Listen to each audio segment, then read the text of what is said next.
Bell Radio is live. Hey. That was really kind of creepy. I'm sorry. What?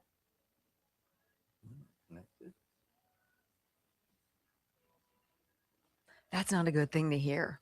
No, on this computer. How's everybody? What's going on? Good afternoon. It's Tuesday. I have to tell you, I was a little nervous yesterday during the show. It's weird when you're gone for a week and then you come back and you're like, do I remember the phone numbers? Do I remember what I'm doing? It sounds... Some of it you don't. I don't. I know. Thanks. And then he's normally like, well, it happens with people your age. Like, I didn't say that. Did I say that? Don't put words in my mouth. Whatever.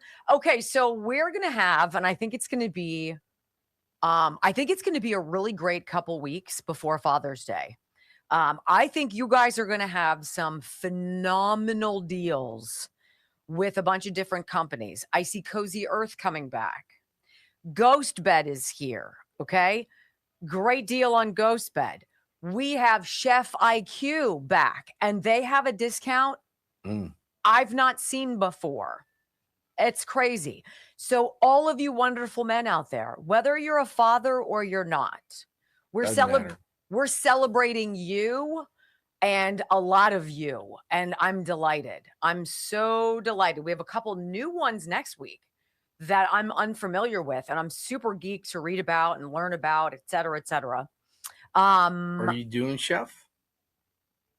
Now? No. I want to talk to you guys about a new product from the Wellness Company. And this is specifically a product for men.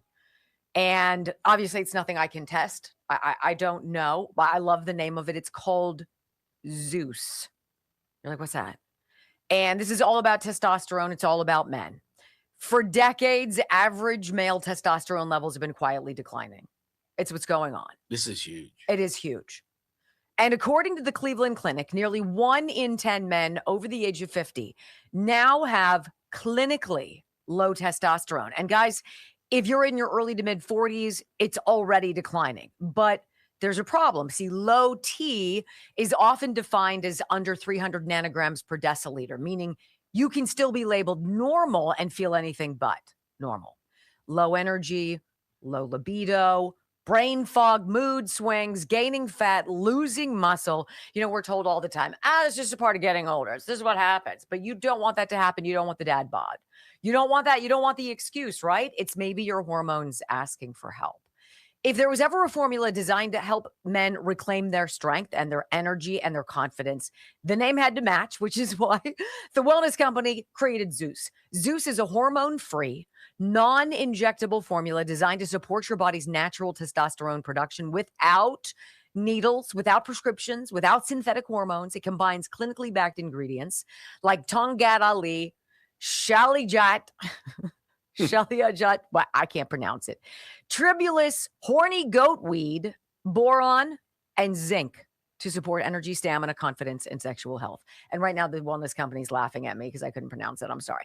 Power your performance, restore your edge. Go to twc.health/Wendy. Throw my name as a promo code. You're going to get 10% off and free shipping for the United States. Okay? 10% off. Don't let low testosterone write the next chapter of your life. Go to twc.health/Wendy and use my name, Wendy, to get 10% off plus free shipping. It's called Zeus. They never send you that. I love products from the Wellness Company because they are exactly not pharmaceutical. Like they've heard us, which is great. I should also say Sniper, disinfectwithsniper.com. There are a million things there on that site for dad. There's the Hunt Chef spices on discount. There's the 250th birthday flag for America. There's all the Sniper products. There's the Dead Weed Brew, which is phenomenal if you've got like weird IV or things that you're trying to get rid of and get rid of for good. There's the Get the F Away from My Hosta spray, which is the deer stop. And I got this from Mark. He said, "Dear Wendy, I got to tell you something about Sniper. My daughter came over to help with her mother clean. She also takes her mother shopping every Saturday and Sunday. She comes and mows and weeds our yard. What a lovely daughter.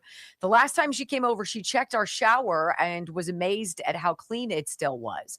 I told her I spray it with Sniper. She says, well, it's got to work then. Disinfectwithsniper.com. Disinfectwithsniper.com. Everything there. There's something for every dad at disinfectwithsniper.com. Not to mention all of this stuff. Jump on the flag. All right. This Coast of Maine organic fertilizer for azaleas, rhododendron, your roses, your fruit shrubs, whatever you've got, fruit trees. Disinfectwithsniper.com. Four, three, two, one. Welcome to your daily dose of facts to fight off the liberal gaslighting. You can be in the middle of a hurricane. You have sanctuary in the city of Chicago. Or you can be on a calm day. North is still north. You could be in a thunderstorm. I am angry. We are not going back. Not ever. North is still north. People can yell at you. The hell with the Supreme Court. We will defy them. North is still north. It doesn't change fundamental things. And in this business, right is still right, even if you stand by yourself. We don't get fooled again. No.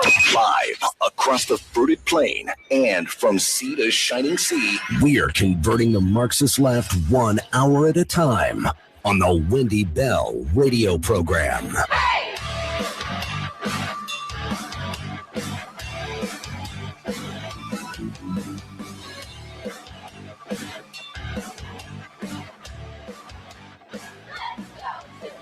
Well, hello, America, and greetings to all of you. Welcome home to the Wendy Bell radio program.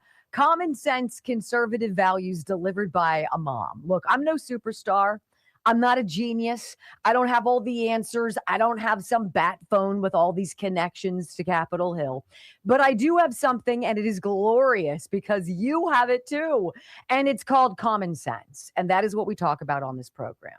See, everything that they want you to believe defies your typical logic, defies that thing inside of you that tells you this ain't right. And they try to throw it down your throat and then wag their finger at you if you don't. Well, we're going to debunk a lot of that. We're going to expose a lot of that. We're going to give you everything that we think you know. And here's the best part of this program. If you want our daily rundown, if you want in advance by hours, every single piece of sound, every website we use, all you have to do is go to locals.com and put in Wendy Bell Radio, and it's at your fingertips, okay? I'm delighted you're here. Thank you for spending part of your day with me. It is my greatest honor to spend time with you. Welcome home.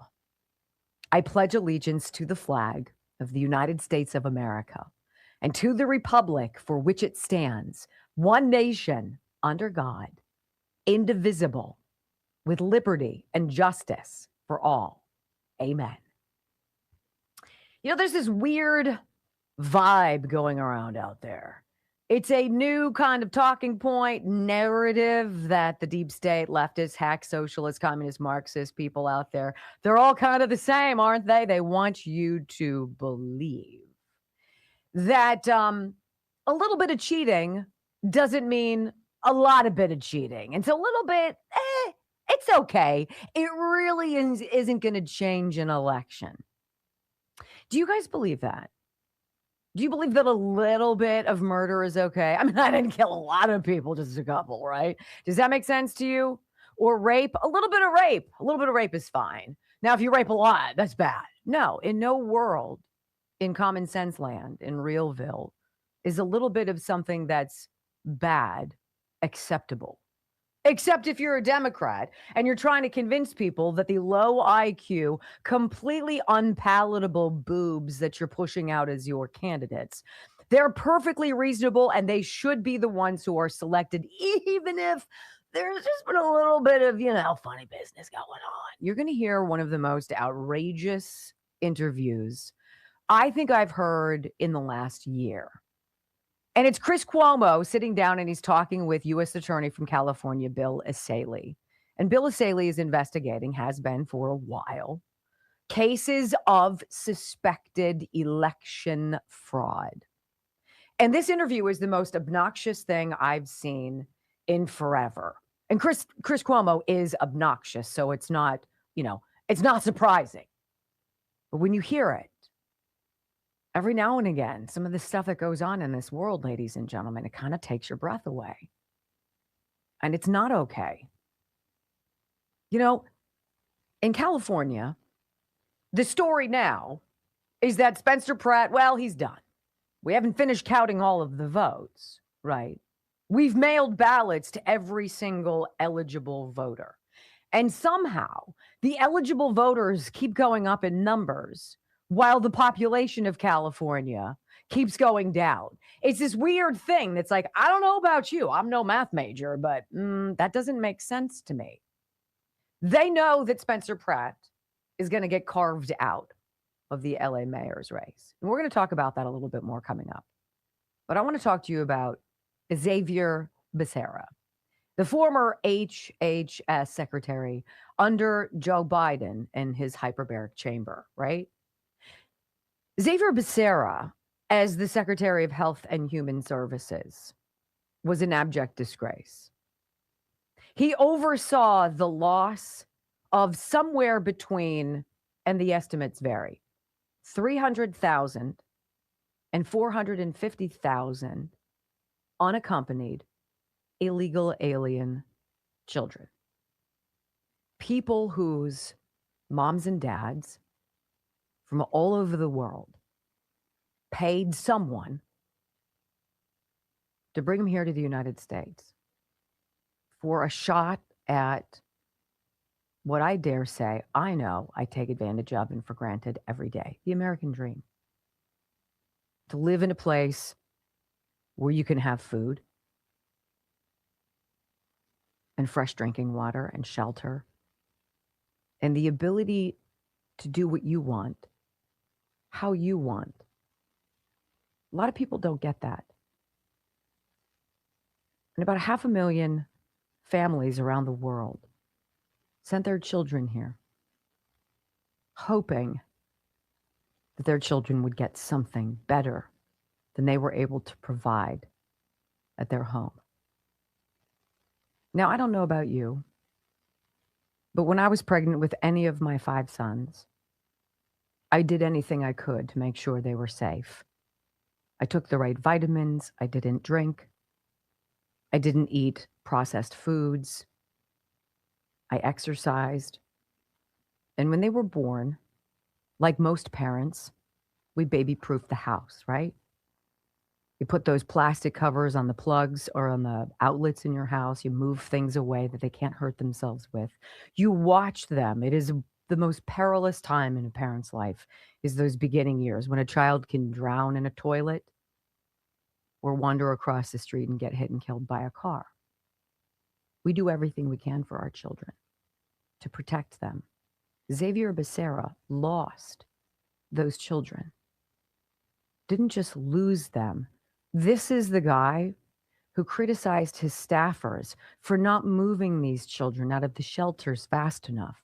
And he said, and I quote, "If Henry Ford had seen this in his plans, he never would have become famous and rich. This is not the way you do an assembly line."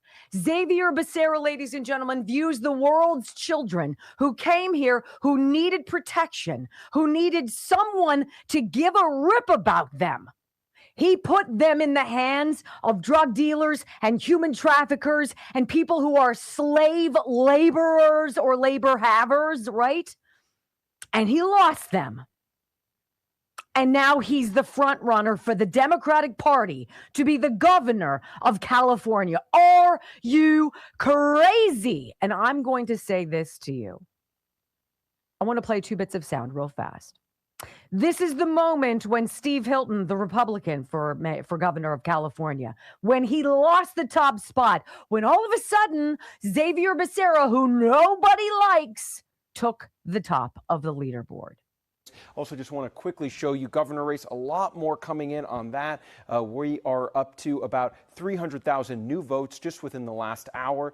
This is really tightening between Steve Hilton. Oh, just now live, Javier Becerra just took the lead in the governor's race. As we were live with you, you can see Steve Hilton with this latest drop, almost 20,000 votes now behind Javier Becerra. So this is the first time that we have seen Javier Becerra out in front in the governor's race. Of course, there's still a lot left. 65% of the vote is what we're looking at right now. So there's lots of votes remaining, but it's been a very dynamic last hour in the governor's race, and you are seeing Javier Becerra pull out in front. Tom Steyer not too far behind Steve Hilton, about 5 percentage points. Now, I'm going to ask you this. How is it possible that the person, Javier Becerra, that nobody voted for in person, all of a sudden is the guy everybody wants to vote for by mail? Nobody likes this guy. Nobody knows this guy. This guy admitted he didn't know where almost 500,000 children went. It is so bad, and his credibility is so non-existent that Xochitl Hinojosa, over at CNN, who worked in the Biden administration, said this. California will be the target of this administration on immigration enforcement, on for all sorts of issues, because it is only because it is a Democratic state, because it is a blue state. That's the reality that we live in. Whoever it has been, and it will be even more. Whoever is going to be governor will have to stand up to Donald Trump. Can I tell you, after working in Joe Biden's administration, I do not trust Javier Becerra to do that. Can I just say, whoa. I don't trust that he would be able to do that, because, and that is the feeling. You don't trust that he'll be able to stand up to Trump? I don't think that he will be able to stand up to Trump and lead. And the reason why anybody on that stage who's before she answers that, can I ask you why? Because when I saw him in the administration, and I think a lot of people did, and that it's people understand this, he was not effective in governing. And I think that a lot of people in the Biden administration are talking about this because they realize that he was not an effective HHS secretary. And if you ask any cabinet secretary, they would tell you the same thing. And so I think that there is I think people recognize this, and I think this is why Tom Steyer has gone to the top. Do Biden and Harris think that? I think there have been, I have not spoken with them about it. I'll tell you that this is not the first time that I've heard that, right? Yeah. So what Xochitl's talking about is a real thing. Yeah. And you kind of got a little bit of a sense of it on the stage tonight, where the attacks against Becerra were not about what he was or wasn't going to do in California. It was about his record in the Biden administration. It was about his character. It was about his leadership. And I do think that's going to be a problem. I'm not sure the Joe Biden adjacent brand is a good brand right now anywhere in this country. And I also think that the HHS situation, when you dig deeper into what he did in that role, that could be a problem for him. And lo and behold, he is the new Democratic darling for the governor of California. And you're supposed to believe it. A Biden insider says he's not trustworthy. He's bad at his job. He's weak. There he is. Number one on the leaderboard, ladies and gentlemen. But don't you dare ask questions. Don't you dare believe your lying eyes. That is the theme of today's program, ladies and gentlemen. And my, do I have a lot of fodder for you next on the Wendy Bell Radio Network. That's the guy. That's the guy. And Brock said that this morning. Don't you think it's interesting? He's like this Nithya Raman gal and this Xavier or whatever, Javier. I want to pronounce his name wrong because he's a dick. Excuse me. Javier Becerra. Isn't it interesting that nobody showed up for them on election day? Nobody wanted them. Nobody wanted them. Nobody knew who they were. Nobody gave a rat's rear end about them until all of a sudden Spencer Pratt and Steve Hilton started kicking some butt on the election day numbers. And then what happens? Lo and behold, nobody who votes for them in person ends up needing them really bad by mail. Does that make sense to you? Does that make you feel a little weird inside? That's you being a conspiracy theorist. That's what they want you to believe. And that's what Chris Cuomo. Oh my gosh, Brock, yes or no? Did that blow your mind? his approach. I'll just give a quick overview of one of the sound bites. The guy says, "Well, yeah, I've been in state senate for Bill legislative." Asaley, the U.S. attorney. Yeah, and he's like, "Oh, for how long?" And he goes, 3 years. He goes, "So I'm supposed to take 3 years of your expertise over my 30 years of covering it." Mm-hmm. I was like, "What a pompous ass!" Like Scott Pelley is the Yes. tip of the D-bag iceberg. Okay. It is so off-putting. It is so obvious to everybody paying attention. I want to tell you quickly about Tulip Blooms because I just put it on a little bit ago. And this is still on sale. I just checked. There's still a ticker that goes across the thing that says 10% off, an extra 10% off Velour massaging oil and other ones in that category. This is it. I put a squirt on my hands and I do this. Okay? On your neck, on your chest, hands. Blah, blah, blah. Oh my gosh, softest skin ever. It's the most luxurious thing I've ever used. You think to yourself, you're like, I don't pay a lot of money for my skin. Like, I get Jergens. I usually do too, until I got this. tulipblooms.shop/Wendy. You always get a 10% discount with my name, but you're going to throw an extra 10 on this bad boy. Your dad or husband or son or brother or what have you, he likes having soft skin too. If you've got a working man with rough hands or rough feet, tulipblooms.shop/Wendy. This is your jam. Get it today. The sale ends, if I'm not mistaken, today. So you're going to get 20% off. tulipblooms.shop/Wendy. Put it anywhere your skin is crying for a little TLC. Or get it for your husband and tell him, put this on your hands and rub it all over me. He'll do it. Oh, wow. That's bow, chicka, bow, bow. Here's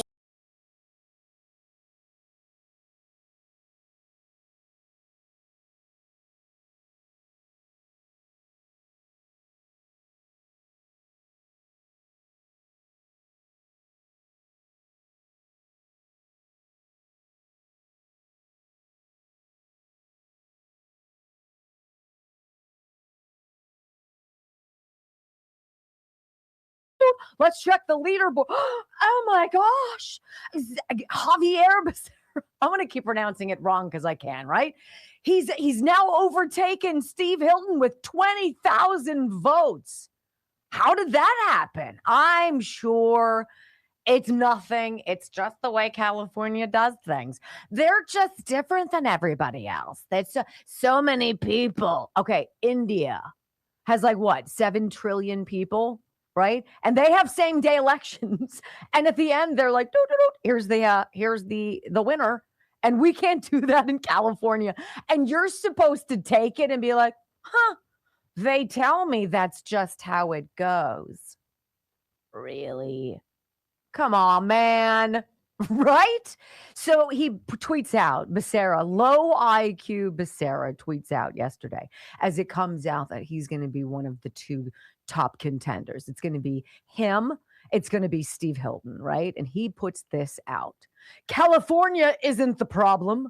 Trump's hatred of our democracy is. Really? He says, in California, we count every vote, not just the ones Donald Trump likes. We count dead people. We count people who've moved away. We count people multiple times because we send them multiple ballots, and we count them all. We count people who don't even exist. We count so many people. Becerra. Oh my. Pay attention to that name. The guy is dark and he's dumb. And that's perfect for the Democratic Party, isn't it? You know, you almost feel like what you live in isn't this magnificent experiment that we call a constitutional republic. It's now something different. And you'd be right to say that. So one of our favorite X accounts, deepfake quotes, anonymous with the video about what happens when a republic becomes a banana republic. And it's all about people losing faith in the system. Most people think a republic dies when the wrong person wins an election. History suggests something different. A republic dies when enough people stop trusting the institutions that hold it together. not when they lose, when they stop believing the game is fair. The phrase banana republic wasn't originally about bananas. It was about power. A system where the connected thrive, where insiders protect insiders, where rules seem flexible for some and rigid for others, where government serves itself before it serves the people, and perhaps most importantly, where trust disappears. Because trust is the invisible foundation of every republic. People can accept defeat. People can accept being outvoted. People can accept losing an argument. What they struggle to accept is the belief that the outcome was predetermined, that the rules were different, that transparency no longer matters, that questions are forbidden. Whether those fears are justified or not, history teaches us an uncomfortable lesson. Perception matters. A government cannot demand trust. It must earn it. Every day, every election, every audit, every explanation, every answer. Because once enough citizens believe the system is protecting itself rather than serving the public, something begins to break. Not necessarily the law, not necessarily the vote, the bond between the people and their institutions. And when that bond breaks, cynicism rushes in, participation declines, faith disappears, the public begins to see corruption everywhere, and eventually, even honest outcomes become suspect. That is the danger, not merely corruption, not merely incompetence, but the loss of legitimacy. A republic survives disagreement. A republic survives scandal. A republic survives bad leaders. What it struggles to survive is a population that no longer believes the truth can be known. So perhaps the question isn't whether the particular state, party, or politician deserves the label. Perhaps the better question is this: what are we doing to make sure that people trust the system tomorrow more than they trust it today? Because the road to a banana republic does not begin with a single election. It begins the moment a government stops caring whether its citizens believe it. But there is a break the glass scenario, and there's many people that have a deep understanding of what it would look like if Democrats were locked out, and we're going to do everything to make sure that doesn't happen. As a governor, to say that, wouldn't you want the people of your state to select who should be? And you know what? If you got cut out, the people have the voice. The power rests with the people. This is why it's so concerning to me of how much damage he has done to our state. Isn't that amazing? Trust is the invisible foundation of every republic. It's the glue that binds us. But when you believe the outcome has been predetermined, that questions are forbidden, precious democracy unravels. Makes me wonder why the left has been so adamant that the GOP go on the record to say Joe Biden won the 2020 election. Because if that outcome was true, if that was what we, the people, actually voted for, they wouldn't be so horny for us to go on record and say so. They would know so.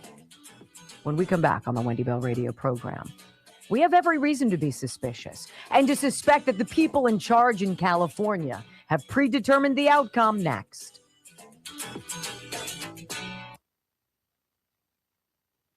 I love that. I think that was one of the best anonymous clips that I've seen.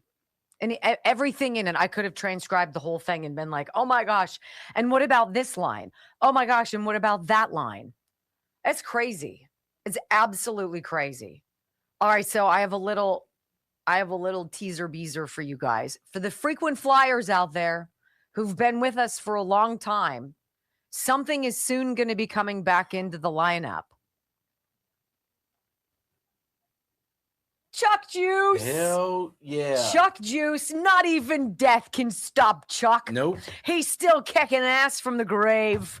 I'm telling you, I love that. I love that they got in touch with us. They're like, hey, what do you guys think? And I told Brock, and he did in his own way. He just said, hell yeah. I love Chuck Juice. So we're going to talk about them coming up in a little bit, but I love you guys and I'm so glad you're here. Thank you. Thank you. Thank you. All right. I want to talk to you. This is okay. Now we're going to talk about Chef IQ. So you've heard me talk about the number of products at Chef IQ. I mean, it's silly, the products that they have. I love them. This is the thing I want to talk to you about. And this is the 40% off. I was like, what? 40? This is big. Chef IQ loves dads, and they love everybody to buy their stuff right now. So here's the story. Father's Day, this is the sale, 40% off site wide. Really? So it's not just one thing.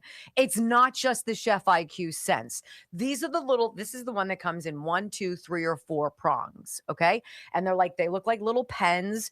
And with your phone, you pair your phone to the thing and it walks you through the process. What are you making? What are you cooking? Where are you grilling it? Are you grilling it, broiling it, baking it? What are you doing? Where are you doing it? How do you like your meat cooked? And then when you answer those 4 simple questions, it's like, all right, turn on the grill, turn on the stove, whatever. When it gets to this temperature, insert the probe into your meat, put it on and hit go. And you're like, that's it? Yeah, that's it. And so dad doesn't have to sit around the stove or the grill while everybody else is having a great time. He doesn't have to miss the game or the fun with his grandkids or what have you.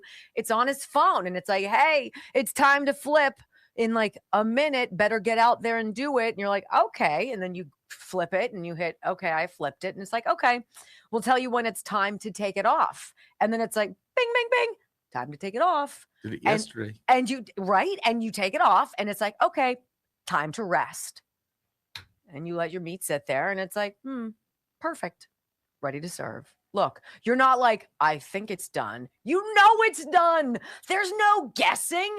And it's not even that expensive. This is not one of those, holy smokes. It's like 40% off.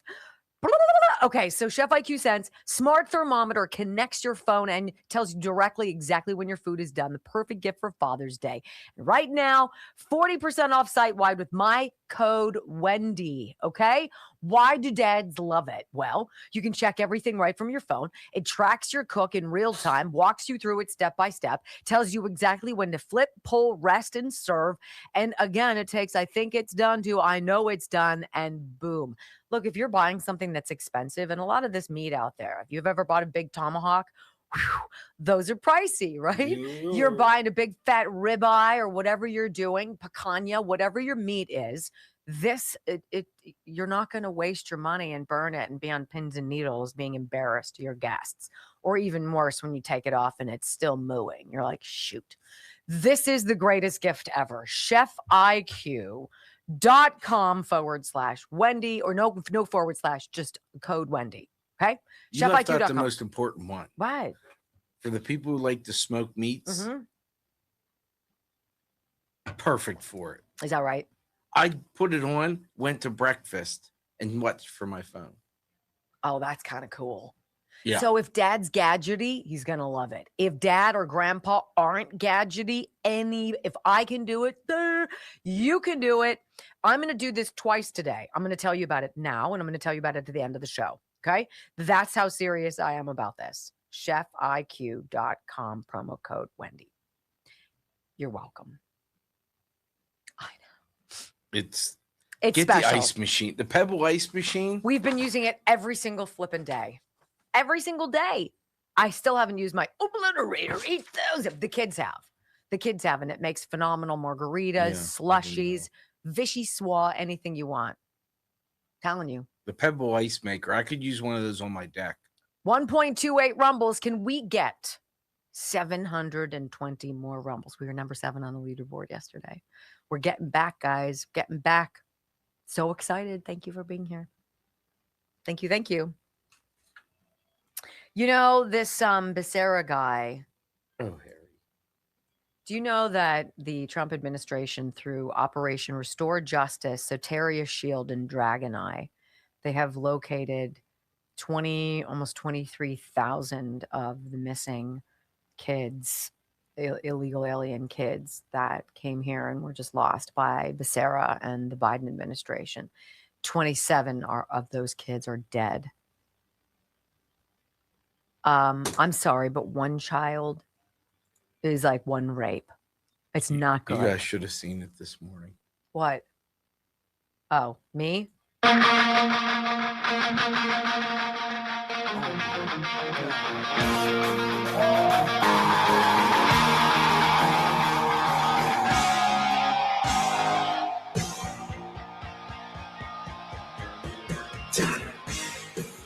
Oh, Harry.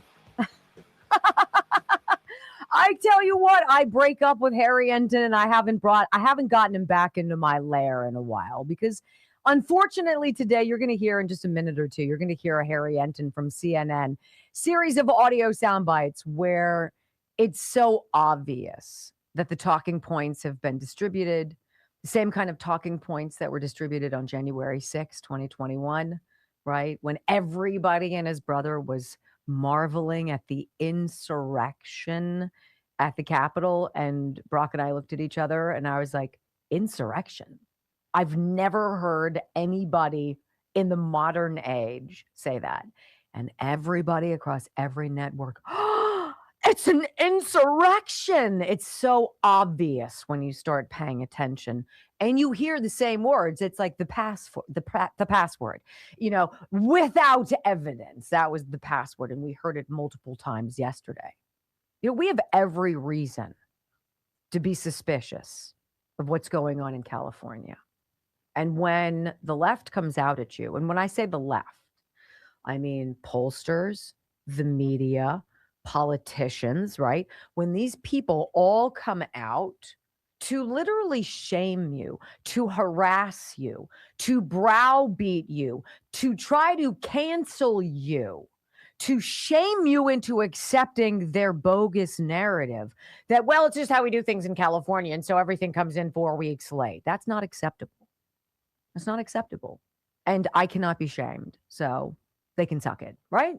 I'm going to stand up for you. We have every reason to be suspicious because everything that we're watching feels that way. And they want you to distrust your eyes and not believe your own ears. To suspect that the people in charge in California have predetermined the outcome of, let's just say, the LA mayor's race, well, you should be able to do that because the media and the polling are telling us exactly that. So the media are telling us with 30% of the vote still uncounted yesterday in the morning, 6 a.m., Fox News came out and they're like, well, Spencer Pratt, he's slipped to third, but there's still a chance. Literally 2 hours later, CNN puts out a headline that says this: Nithya Raman, not Spencer Pratt, will advance in the LA mayor's race and face Karen Bass in November. CNN projects. That was the first place that I saw it. And then it just sort of got accepted as common knowledge. Oh, Spencer Pratt lost. There's no chance. Oh, well, good try. No, I'm sorry. I don't believe that because it all smells rotten. And we've seen this movie and how it ends before. We got a brain dead vegetable for president, you guys, right? And they told us that 81 million people were just hot and heavy for that old guy. I couldn't get more of Joe Biden, right? And then he took 40% of his time on vacation because he wasn't here mentally or physically, right? So this is where the media step in and the polling step in. This is all courtesy of the Los Angeles Times, which I don't know about you guys. You believe them? I don't. Never. They're telling us we're all acting like crazed conspiracy theorists. So Harry Enton, Q.O. Harry, over at CNN, standing at the board with his buddy John Berman, and he is extraordinarily enthusiastic. He is hot, and he is so frustrated by these conspiracy theorists who are basically saying, what's going on in L.A.? And he wants you to believe that the polling shows that Karen Bass, who's as popular as Javier Becerra, that she would prefer to run against Spencer Pratt and not this no-name socialist wackadoodle who all of a sudden every mail-in voter wants and is so hot to have, right? Nithya Raman. Do you believe for a hot second that Karen Bass would rather go up against Nithya Raman than, or rather Spencer Pratt than Nithya Raman. No, of course not. I wouldn't want to go up against Spencer Pratt. The machine that was his AI ad campaign, all of that. So anyway, here's Harry. He's going to dust out this LA Times poll, and he's going to finger wag all of you who are just so dumb to believe that in any world, the Democrats would prefer, Nithya Raman over that loser Spencer Pratt. Listen. This is the dumbest conspiracy theory I have ever heard, because the Democratic establishment and Karen Bass wanted Spencer Pratt in the runoff. They don't want any part to do with Nithya Raman. Why is that? Because just take a look here. Okay, mayor runoff polls, Bass versus opponent versus Pratt. Bass would have crushed Pratt by 18 points. That's what the polling showed. Look at how she does against Nithya Raman, on the other hand. Raman is ahead by 4 points. Bass has a real race on her hand if, in fact, Raman is the one who advances. And, of course, the Democratic establishment is backing Karen Bass. But versus Spencer Pratt, she was crushing him. She wanted to face Pratt. She wanted nothing to do with Raman. That's why these conspiracy theories, simply put, make no sense, people. Why does he seem very desperate for you to believe that? He seems like a toddler having a tantrum. And the louder he gets and the more, Gavin Newsom and Hakeem Jeffries, his hand gestures become, the less believable he is. So pay close attention when Democrats are in the crosshairs and everybody and his brother knows what's going on, because the whole thing stinks to high heaven. They have two avenues. You've got to go to the media and you have to go to some poll. So the LA Times conducts a poll. Ladies and gentlemen, you and I can conduct a poll that we never conduct. We can lie about anything we want. Am I saying that that's what happened? No. But could it have? Sure. 1,000 people polled. Did they poll all at Skid Row? Did they poll all in one particular environment? Do you really believe that Karen Bass was going to beat Spencer Pratt by 18 points, but with Nithya Raman, it's going to be a nail biter? In what world do you believe that? And beyond that, do you believe the media, or do you believe the LA Times, or do you believe any poll anymore? Really? I don't. We kind of talk about polling on this program as entertainment value, because I long ago stopped believing anything. They lie every day. Period. Then Harry goes on. Why is he whining to us that we're being so unreasonable? Because the LA Times polling says Angelenos love this socialist babe nobody ever heard of before Spencer Pratt torched her in that debate. Listen. Why is it that Nithya Raman's doing so much better than Spencer Pratt would against Karen Bass? It's simply put, Raman is actually decently liked by LA City voters. Look at this. Okay, Nithya Raman, +5 on the net favorability rating. Karen Bass, way underwater at minus 22 points. You basically just need someone who's half decently well-liked to be favored, or at least have a real shot against the incumbent Karen Bass. Spencer Pratt, on the other hand, look at that. He's even less liked than Karen Bass. He's 32 points underwater. Karen Bass doesn't want to face Nithya Raman. She would love to face Spencer Pratt, because simply put, she's managed to find someone who's more unpopular than she is, and she's quite unpopular. Doesn't it just seem like he knows he's lying, and he's so trying to sell the lie that it's so unbelievable? Nithya Raman, who lost her own district, who nobody showed up for on election day, who conceded in a tearful, is now all of a sudden like, woohoo, I did it, baby. And now all of a sudden we're to believe that everybody and his brother loves Nithya Raman. I guarantee you, if we walk the streets of Los Angeles right now and we randomly polled 100 people, they'd be like, who? Who's that? And Harry wants you to believe, oh, her favorability is just fabulous. Everybody's speaking about it. There's bumper stickers and there's billboards, right? Like all of the Joe Biden paraphernalia you saw during the 2020 election. Just like that. This is the best part. Now, when you feel you're a little trepidatious, you're like, look, I kind of oversold this whole thing, Harry, at the board, right? He's barking at us we conspiracy theorists. There's only one more thing you can do. And that's, yeah, of course, you got to blame Trump. Here you go. Angelinos, what do they think about the president? Yeah, okay, this is the other thing. The president of the United States is such a drain on Spencer Pratt. I mean, hello, okay, Los Angeles City voters. Trump's net approval rating in the city of Los Angeles is about 55 points underwater.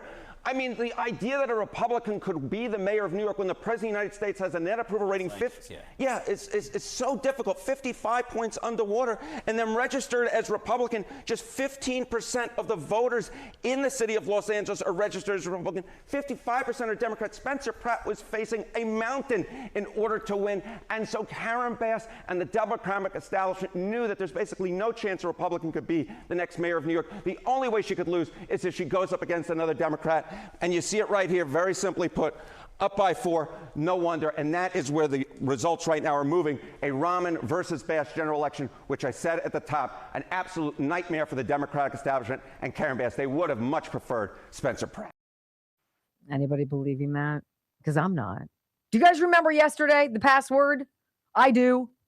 Let's see. The password is without evidence. Ah, that's what it was. Let's go to CNN's Manu Raju. He's speaking to Speaker Mike Johnson. All you need to know is the password. So does the tip of the iceberg. Speaking of fraud, the president keeps saying that there's election fraud in the California mayor's race. What evidence is there to prove that? You tell me, Manu. They are counting votes weeks after the election. We have entire nations with huge populations like India that can count their votes in 24 to 48 You're saying hours. it's rigged like the president? I'm not saying it's rigged. I'm saying it stinks to high heaven, and everybody knows that. Let's remove the appearance of impropriety. Let's have what a concept. Let's have votes on an election the day of the election. That's what many states are able to do. I think California is playing around with this. But what evidence is there to prove that there was rigged? Look, some of these efforts are so diabolical and so far upstream that it's impossible to prove. But I think everybody knows instinctively something is wrong here. It's not impossible, bro. I can tell you that much. If California's voter rolls are so clean and there's no evidence of fraud, why won't the state give the Trump administration access to the voter rolls? It's too idiotic to believe, by the way. Nithya Rahman pulls ahead by 43,000 votes.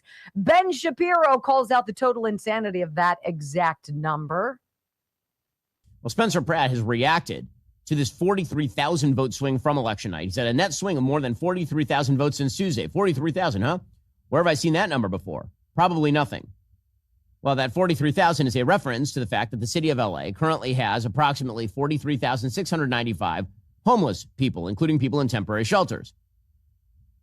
Now, again, what does that mean? Well, it means that ballot harvesters will go to homeless shelters, and then they will ask people if they wish to vote, and then they will help them mark the ballot in some cases, or they'll stand over them while they mark the ballot, and then they will take those ballots to a drop box and drop them off. It is such a coincidence. In fact, when we come back on the Wendy Bell radio program, you got to hear Rob Finnerty over on Newsmax and Carl Higbee.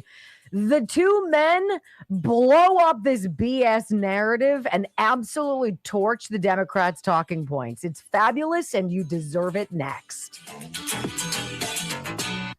It's so ridiculous. Totally ridiculous. But that Harry was really hot and bothered. Did you hear it? And he's using an LA Times poll. It's like quoting the Associated Press as your kept saying source. New York too. He did? Yeah, twice. Oh, I didn't hear that. That's weird that I didn't hear that. Sorry about that. Did you guys know that most collagen supplements have more ingredients that you can't identify than the ones that you can? Like if you're getting a collagen supplement, what do you want it to be? Like collagen, peptides, that's it. That's all you want, right? Well, fillers, artificial sweeteners, flavors that have no business being in something you're putting in your body every single day. And that is one of the many reasons why I'm so appreciative of Native Path. Get nativepath.com/Wendy. These are the collagen peptides. I put a scoop, literally this scooper, boom, like that, into the water that I drink. Brock does it actually. Into my drink every day. I'm drinking MCT Wellness, Dr. Gundry, and I put this in. Why? Because it's phenomenal as you get older. Support for your bones, for your joints, for your ligaments, for the cartilage in your body, for your hair, skin, and nails, skin in particular, A lot of people and they say, look, you've got to give it a couple months. This isn't some like overnight wonder drug. It's not a drug. These are 100% premium grass-fed, pasture-raised collagen peptides. You put them in the drink. It dissolves immediately. There is no flavor. There is no smell. You don't even know that it's there. You can put it in your morning coffee every day, and you'd be none the wiser. But the benefits, I'm going to do it. I'm just going to be honest. It's the skin elasticity for me and the bones, because I'm a small-built woman. And so my propensity for problems with osteoporosis and other things with bone strength, I'm certainly in the running to have issues with that. And I'd like to stop it. So at 56, this is what I've done. I started shortly, I think right around my birthday, and this is what we're doing every single day. GetNativePath.com/Wendy. Wendy Bell Radio family members get, and you're one of them, up to 45% off. That lasts forever. And I'm gonna do this. I have several jars of it, and I'm gonna do it every single day. And if you want to join me, I'd love for you to do so, because I'll never tell you to do something if I'm not doing it. Of course, if it's testosterone, then I've already got high T. I don't need any more. So GetNativePath.com/Wendy, up to 45% off your collagen peptides. Important stuff that we do. Important stuff that I feel good about doing, and it doesn't break the bank, which is nice. I will say, and I don't want to be the kiss of death, but I will say it's been a while, and we've been taking some very choice supplements that we care about from companies that we care about, and I'm just not sick. I don't know about Brock. You're tired. I'm not sick. I'm not tired. I woke up today at 3 a.m. I knew that I had a very busy schedule this morning. And so I did a bunch of work last night, looked for some stuff, and woke up early before, anybody else was awake to get, a couple hours under my belt. I don't feel, and I should feel, dead to the world. And I don't. I don't. I think that's also Blood Flow 7, though. So good. I think that's what it is. I take mine every day. Do you? I do. First thing I do. Mm-hmm. And it's nice because you don't have to drink it. You won't have to take it with food. Like there's no feeling. You don't get some weird, like jittery. Joe takes turmeric, which is really great for inflammation. He's got some joint issues, and it ruins his stomach.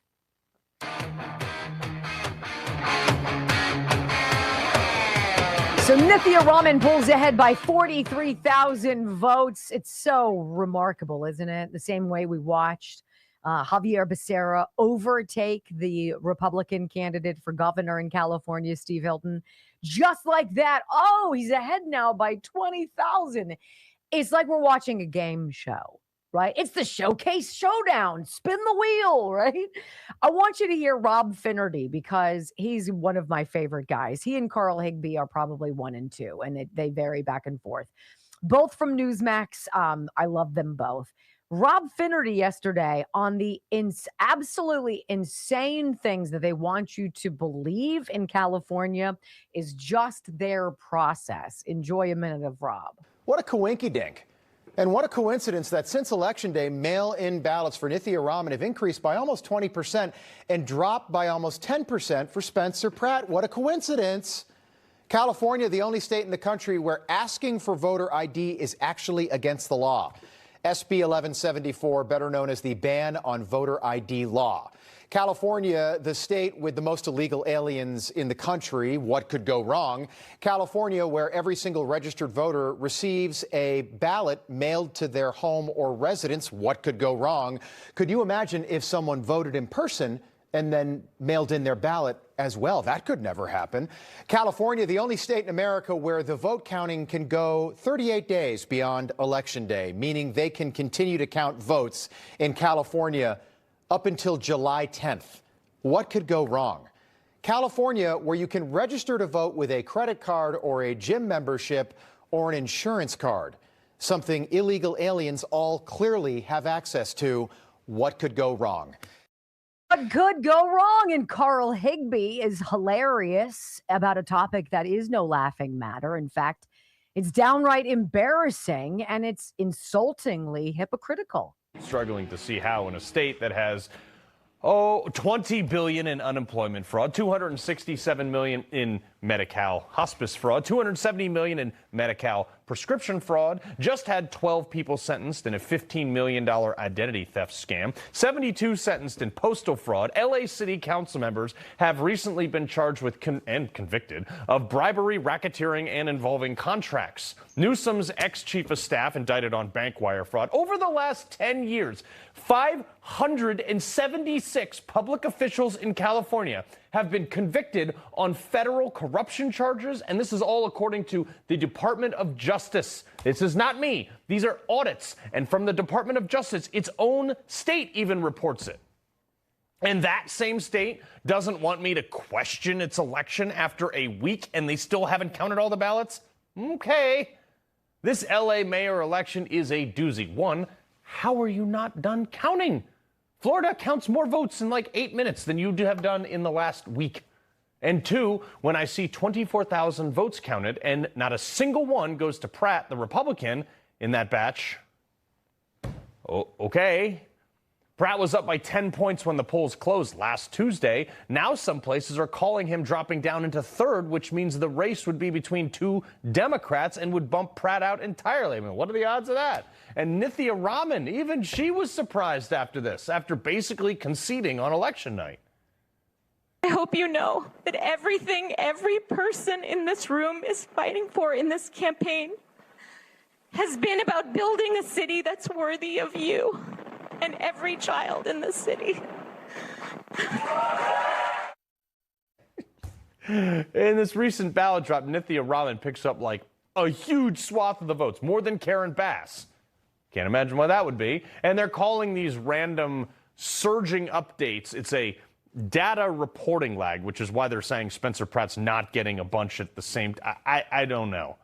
But if you question this, you're the conspiracy theorist, not only for the mayor, but for the governor's race, too, even though we have seen this before. Remember, this band has played November 30th, 2010, 4 weeks after losing the election as AG of California. Kamala Harris suddenly wins due to mail-in surge ballots from L.A. 4 weeks after the November 2nd election, California finally has declared a winner in the attorney general race. Harris finished so close to her Republican opponent that it took a month to finish counting every vote. She won by less than 1 percentage point. But Democrats can question any election they lose. I believe he knows he's an illegitimate president. But what I observed as a voter, as a citizen of Illinois, 4 years ago, were troubling evidence of the fact that not every vote was being counted. First domino is about to fall. Right, so we're going to push our feelings aside and understand this is statistically unlikely. This ain't no conspiracy theory. A recent poll shows 41% of people who voted for Harris say the president did not legitimately win the 2024 election. But Republicans can't question anything, not even statistical improbabilities. Remember when we told you? There you go, ladies and gentlemen. And the good news, I'm pretty sure both Carl and Rob watch this show. Yes. When we come back, hour number 2 of the Wendy Bell radio program, I'm sure Democrats have a few things to say about the dumpster fire that they've made California. Hear from them next. I'm telling you what, there was a part of me that wanted to play that because They use the exact same sound clip. 100%. I was watching Carl live Mm-hmm. and saw it. Hey, I'm just and you're gonna not allowed to claim him. You started with Schmidt I and did. Finnerty. Schmidt kind of fell off the earth. And then I was like, Carl's my boy. Okay, you can have And Carl. then you're like, he's a boyfriend. I'm like, you can't have everybody. Like, what? I like Rob Schmidt, too. I can have anybody I want. It's my world, and you're just living in it. Okay? Oh, well, there you go. Hey, it's not like we're dating or anything.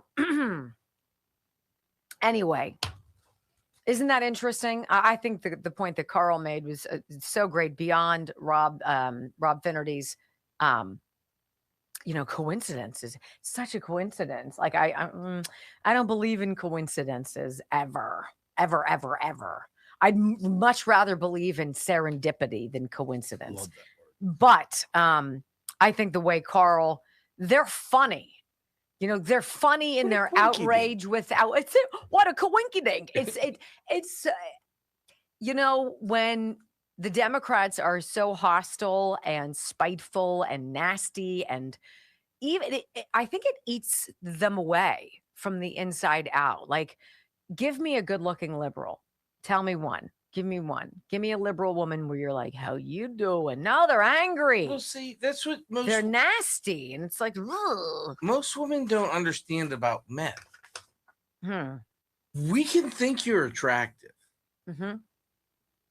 Like, I'm probably going to get it from here. Jessica Tarlov is not a bad looking woman until she opens her mouth and you're like, I don't condone slapping somebody across the face, throat punching women, but I completely understand if Jesse Waters went like this.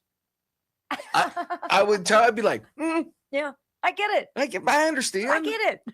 Like I you know how many times I've watched The Five and thought, her husband must be a piece of work. Not even her husband must be a piece of work. But that's the problem. Liberal women might be nice, you know, with the lights off sort of mentality. But with the lights on, you're like, like at 2 a.m. If I got enough beers in me, you might be a 10 at 2, but you're like a 4 at 7, you know? Yeah, you open your mouth and I'm like, ew. I want to tell you, Simkovich Concussion Institute can help a lot of problems, but they cannot make liberal people seem more attractive. I can tell you that. Dr. Simkovich is lovely. And I think that's the number one thing beyond the life-changing treatment he gives people. And it's people from a whole spectrum, people who've suffered traumatic brain injuries like concussions. And I didn't know that you can't diagnose, you can't see a brain injury on any kind of MRI or CT or X-ray. It doesn't show up like that. It has to be diagnosed by an expert. And I'm going to go with a guy who's been doing this for like 30 years is the expert. It's so important if you have a brain injury or you have a problem like that. If you have chronic headaches, if you have essential tremor, if you know that you are hurt and you don't know where to go for help, the Simkovich Concussion Institute, I've never been there and not seen it packed. Like, I'm telling you what, he is extraordinarily popular. But aside from the life-changing treatment he gives you, the number one thing I hear from people about the Simkovich Concussion Institute is how lovely the staff is. And that matters. That matters. So SimkovichConcussionInstitute.com, 412-366-3700. Jot that down somewhere, 412-366-3700. If I told you that by this time next week, you could have control of your life back, would that be interesting to you? Because it would be to me. It absolutely would be to me.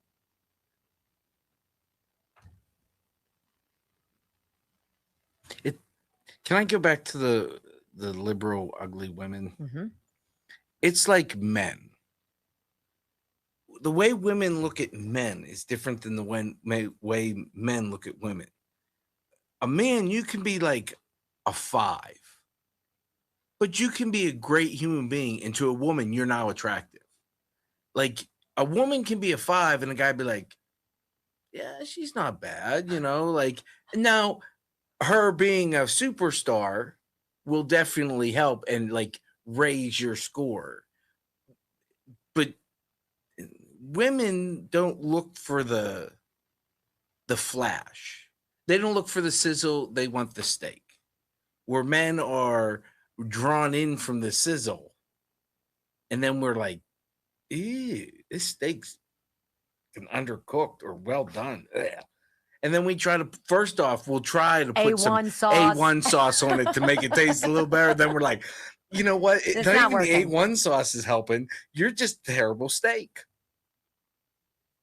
Well, that was very interesting, Brock. Thank you. Hey, Ghost Bed. Wow. I want to tell you quickly about Ghost Bed. Do not roast this summer in a hot bed. Don't sleep. And I didn't know this, but your body temperature can get cooked into your mattress and can get trapped into the fibers of your mattress so that no matter where you move, you're just moving over on another hot spot. That is the cooling technology that completely changes that from Ghost Bed. If you want to sleep cool all night, no waking up sweaty, no tossing, no turning, throwing off the covers at 2 a.m., the cooling tech is built into every mattress. It's not some expensive upgrade you got to pay extra for. Hot sleepers are some of Ghost Bed's happiest customers. You got to read the reviews. They're awesome. And there is incredible support. Less stiffness, deeper sleep, more rested mornings. GhostBed gives you 101 nights to try it at home. Trust me, I have one. It is fabulous. It's firm, but it's got that pillow top on top of it that's not too squishy and not too thick. Fabulous. 101 nights. Try it for yourself. Sleep on it all summer long. And then if you don't like it, be like, but you're going to love it. You're not going to want to give it back. GhostBed is offering my audience an extra 10% off with financing. Some GhostBeds come out to around $1 a day. Go to ghostbed.com/Wendy. Use the promo code Wendy. Ghostbed.com/Wendy. Promo code Wendy. Be nice to your guest. Get them a ghost bed to sleep on. Wow. 5, 4, 3, 2, 1. Wendy Bell, America's anchor mom, fighting for America 1 hour at a time. Welcome to the family. We have put together, I think, the most extensive and inclusive voter fraud organization in the history of American politics. The election was rigged. I don't need you to get me elected. I need you once I'm elected. It was a dirty election. No longer just who gets to vote. It's about who gets to count the vote. It's happening right now in California. Whether your vote counts at all. It's appropriate. That's how they that count the votes in Do you California. think it's appropriate? It's about who gets to count the votes. To count the vote. Count the vote. Count the vote. That have an election, and 5 days later, they're nowhere close to picking a State winner. and local officials acknowledge they are slow. They're urging. No, they're crooked. It's about election subversion. You know why they're doing that? Because they're cheating on the election. What? Do you have evidence? You're either crooked or you're stupid. You play right into their hands. Who counts the vote? 3 hours of bold truth and excellence. You've just signed up for the WBR Army. Strap in. This is the Wendy Bell radio program.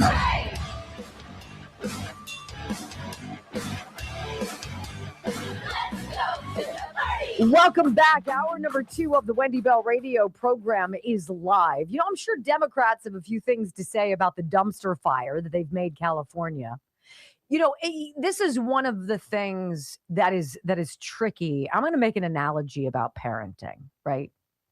If you're one of those parents whose rule system is based not on explanation or conversation or negotiating, you want this, well, I need you to do that. Your behavior must earn said privilege. If you're one of those because I said so people, I liken you to the Democrat Party of today.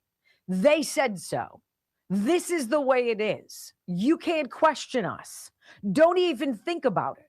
Because if you do, we're going to come for you. I think enough people are like, I don't really care what you think. It's First Amendment. And it's the way we communicate in our country is we ask questions when things don't seem right. And when everybody piles on one side, it's an insurrection. You know darn well that you're being snowed. And I think everybody in the world with common sense is keenly aware of that, except the people who are doing it.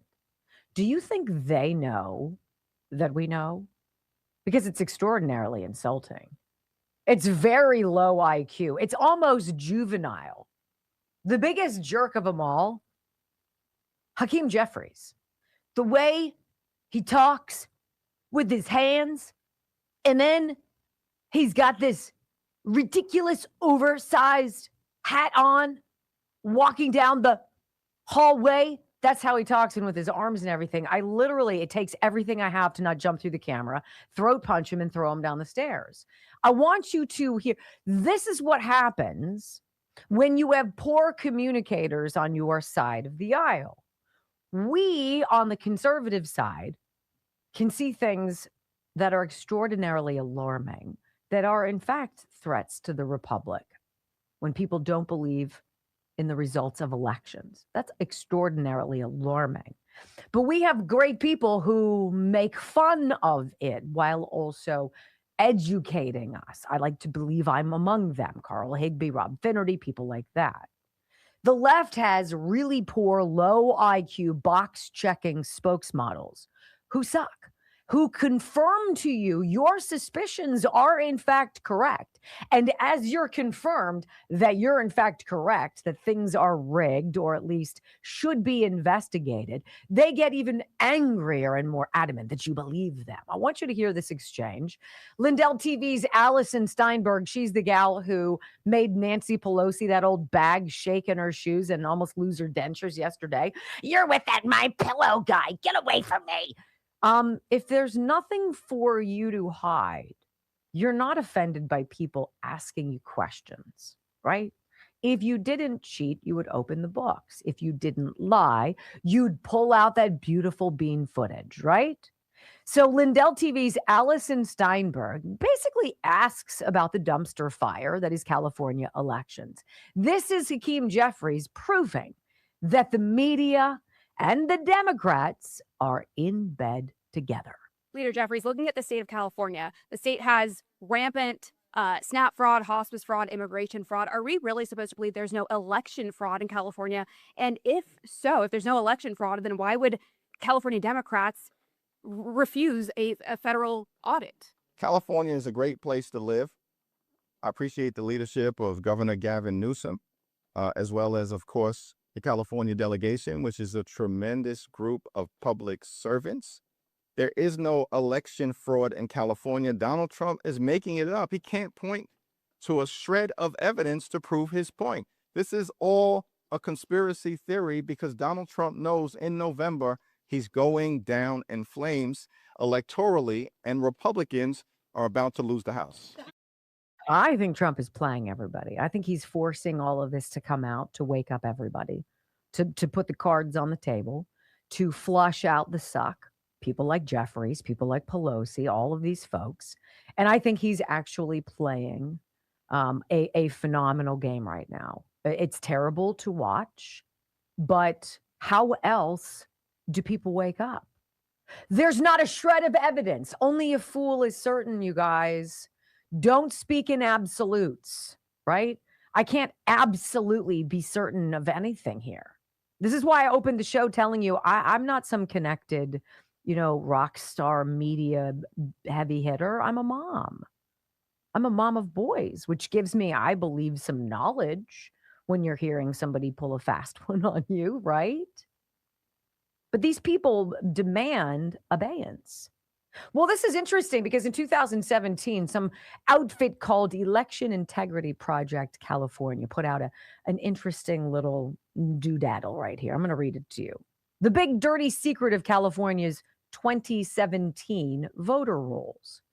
Unmaintained voter rolls plus careless laws equals invitation to vote fraud. California's legislators and election officials have for years wrung their hands over what they saw as a problem: California's low voter registration rate. The Secretary of State's website announces the official registration rates of about 78% of eligible citizens. Again, this is 9 years ago. Alarmed by this low rate and denying that it probably had more to do with a lack of faith in the system than anything else, they allege that the problem could be solved by making registering to vote easier. In their eagerness to involve more Californians in the electoral process, they rushed headlong into changing laws and procedures with no consideration of the unintended consequences. They proposed and ultimately enacted online registration, automatic registration of everyone transacting with the DMV, same-day registration, and even pre-registration of 16-year-old kids. Election integrity watchdogs, such as Election Integrity Project, sounded the alarm that unlawful registration and votes would unquestionably follow and urge that safeguards and firewalls be included in the legislation. Legislators, though, ignored our warnings. Not only that, they doubled down on their efforts by removing what safeguards had been included in the initial drafts of the bills, or unlawfully implementing the laws in defiance of the restrictions that had been left in place. And now, analysts had found that the state has been hiding a big secret, adding painful insult to already lethal injury. California's voter registration rate is not 78%, but actually a whopping 98%. The 78% figure hides the inactive registrations. Inactive voters are defined as people who have not voted for an extended period of time and who have not responded to mailings but are still on the rolls. The real registration rate, 98%, likely reflects millions of ineligible registrants. Who's surprised? Anderson Cooper last night, dusting off another favorite line to diminish legitimate questions about election integrity. Baseless claims. He brings in David Axelrod and grabs Harry Enton's narrative that Democrats, they really, really want to run against Republicans. Really? David, I mean, obviously, not surprising the president's making baseless claims again about voter fraud, rigged elections. What do you think this signals certainly for the midterms? Well, listen, I think this is the important question. It's not, we've heard this now for years and years and years, so it isn't surprising. The question is why? Why is he saying it? But first of all, let's say it's absurd to suggest that this was rigged in order to kick out the Republicans. The front runners, both in the governor and the mayor and the governor's race, would love to run against the Republicans. It is a very democratic state. It's an even more democratic city, as Alex was saying, and their chances are much greater running against Republicans, partly because they're endorsed by Donald Trump. No, he said the exact same thing Harry Enton said. It's almost like everybody got the same printout. It's an insurrection. Then Anderson asks David Axelrod about Mike Johnson pushing the rigged election claims, which Mike Johnson did not do. You heard that clip with Manu Raju in the last segment.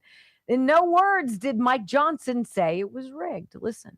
David, how concerning is it that you have Speaker Mike Johnson essentially fanning the flames of rigged elections? Well, it's appalling, but it's not at all surprising. This is the role that he's played from the beginning. He was, in fact, a propagator of the lies about the election back in 2020. He is there because he is a apparatchik for Donald Trump. He does not see himself as an independent player here, just as the Attorney General and all the others I mentioned are apparatchiks of the president. So is the speaker. And the concerning thing about that is ultimately the speaker has a great deal of power to help adjudicate if there are disputed election claims when the elections are over. So this is not just about interference in the election, but it's about what happens after the election.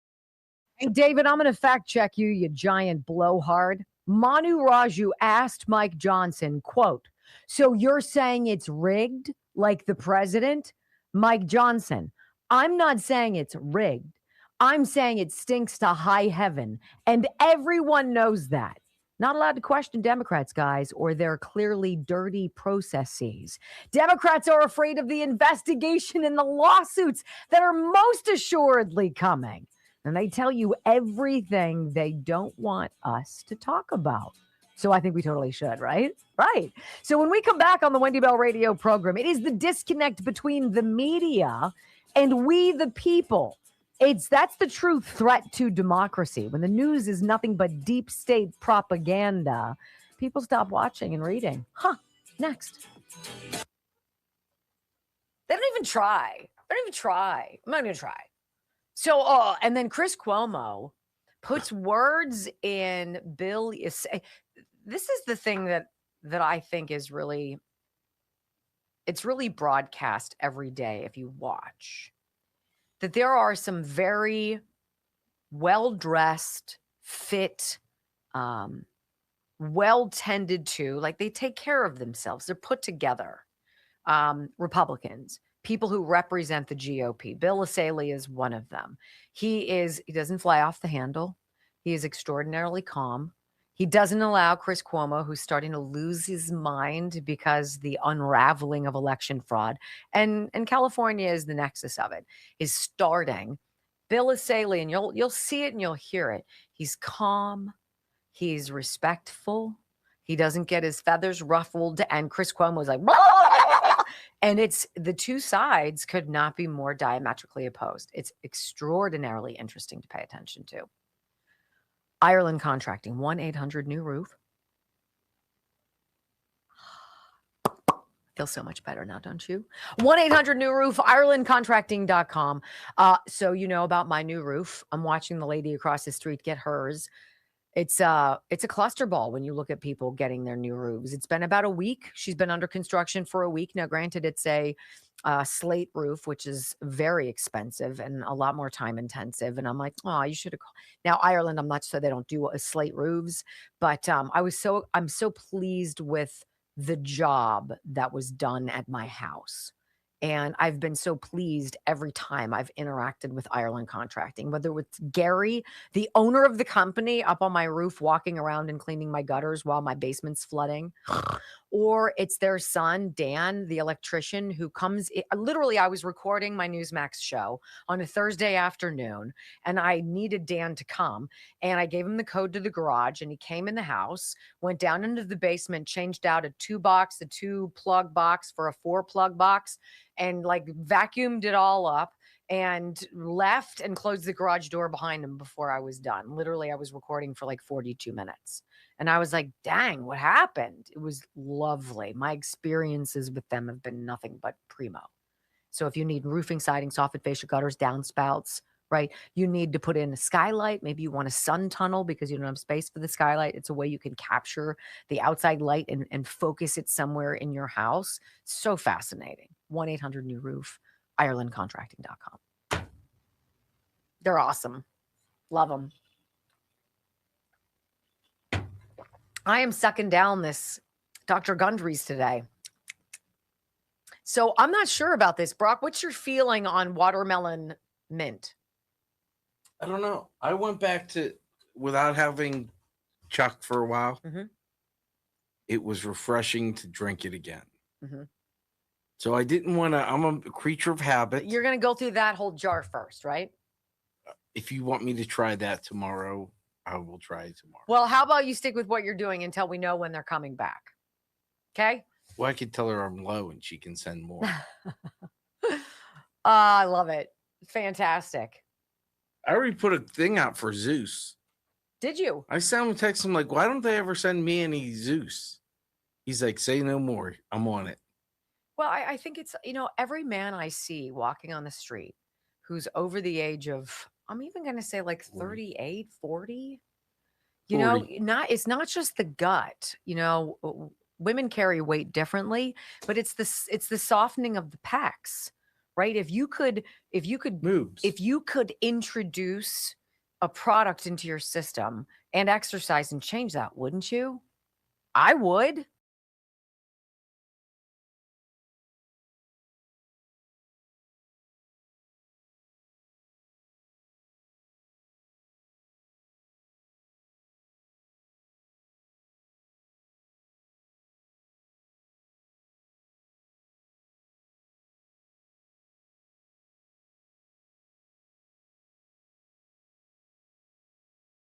And we the people, that truly is the threat to democracy. When the news is nothing but deep state propaganda, people stop watching and they stop paying attention to it. And we've seen a hemorrhage of viewership of television programs. There's not far from now, the town that you live in is no longer going to have the appetite to have 3 local television stations.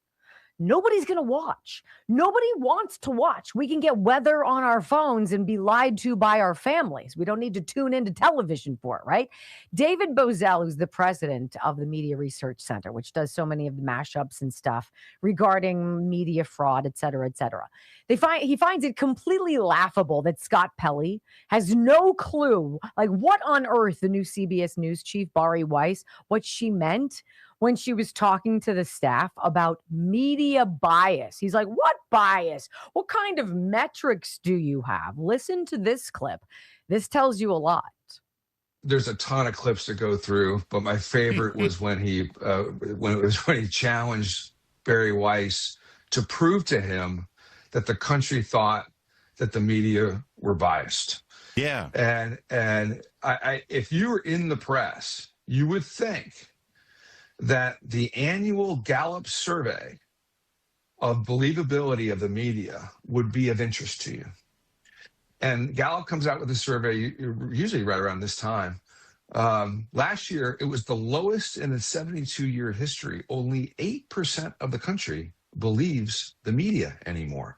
Only 28% of the country believes it somewhat, meaning 2/3 of the country doesn't believe the media at all, any media whatsoever.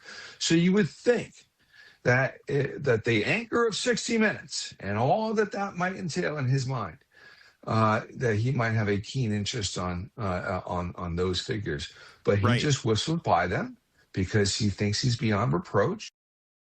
All that entails in his mind. So Scott Pelley, as he's like, losing this job is like having your spouse murdered. And you're like, what?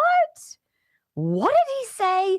He's like, what kind of metric do you mean? Is there some kind of a poll or a survey to prove Barry Weiss's point that nobody believes the media anymore? It's at a 72-year low. Where'd that come from? It's like, hi, Earth to Scott Pelley. So news.gallup.com trust in media at new low of 28% in the U.S., with Republicans' confidence in mass media to report the news fully, accurately, and fairly now at 8%. Look, there are some fields where being partisan doesn't work, right? Think about it. If you're a hairdresser and you're a MAGA Republican and you wear MAGA shirts and hats, are you going to turn off a good chunk of your clientele who are Democrats, liberals? Yeah. And so knowing that, what do? You probably keep your thoughts to yourself and you don't advertise your views. Barry Weiss was brought into CBS because this number, 8%, Republicans, right? If you believe what they say, it's basically a third, a third, a third. A third Democrat, a third Republican, a third independent. You're carving out 1/3 of your potential viewer base, right? When 8% of Republicans respond to a poll question by saying they basically have no confidence at all in the news covering fairly or accurately or completely the so-called news. She was brought in for a reason. Not to become Donald Trump's jock sniffer, not to become some sycophant of MAGA world, but because the numbers aren't mathing, right? You're losing money, losing viewers. When this program, the Wendy Bell radio program, gets as many views as an evening broadcast on CBS, Houston, you got a problem. Well, I mean, I am fabulous, so I get it. But I mean, like, really, right? When we come back on the Wendy Bell radio program, let's talk about this. And it's a big one. Investigative reporter Laura Logan drops a bomb that a lot of us have been waiting to finally detonate. What was the real reason President Trump took out Nicolas Maduro in Venezuela? I got it for you next.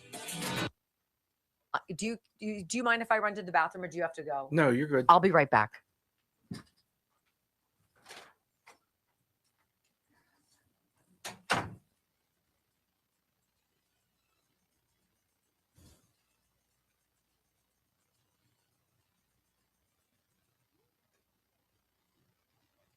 So I'm reading a tweet by Ro Khanna, and it doesn't make sense to me. And maybe I'm just reading it wrong.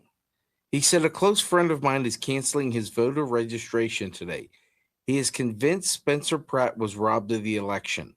I explained to him that in California, we count absentees first, which skews older and more conservatives, and election day voters are younger and more Democratic.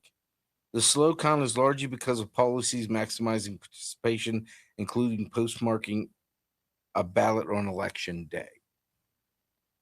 So he's saying, and tell me if I'm wrong, if Spencer Pratt got all the pre-votes or the pre-election day absentee ballots and election day when it's supposed to be more Democrats and younger,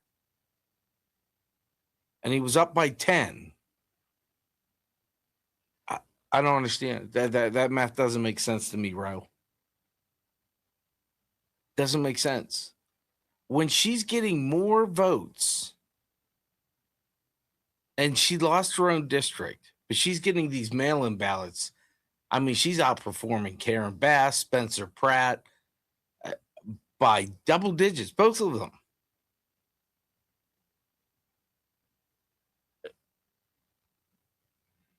It's just so ridiculous. It just. So what are they going to do? They're going to go to California. They're going to have Karen Bass and this lady that nobody even knew who she was in her own district, or they thought she was so bad in her own district that she didn't even win. But they're going to tell us both. And they'd rather face Spencer Pratt. So you have one. Don't be surprised to see no money go towards ramen. They're going to put their eggs in the basket of Karen Bass, and they're going to spend all this money because they can't afford.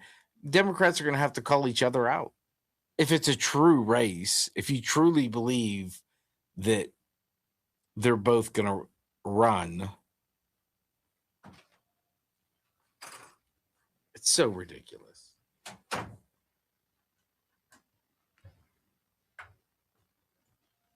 Better? Hi. How's everybody? Okay, did we hit 2 already, for heaven's sakes? No.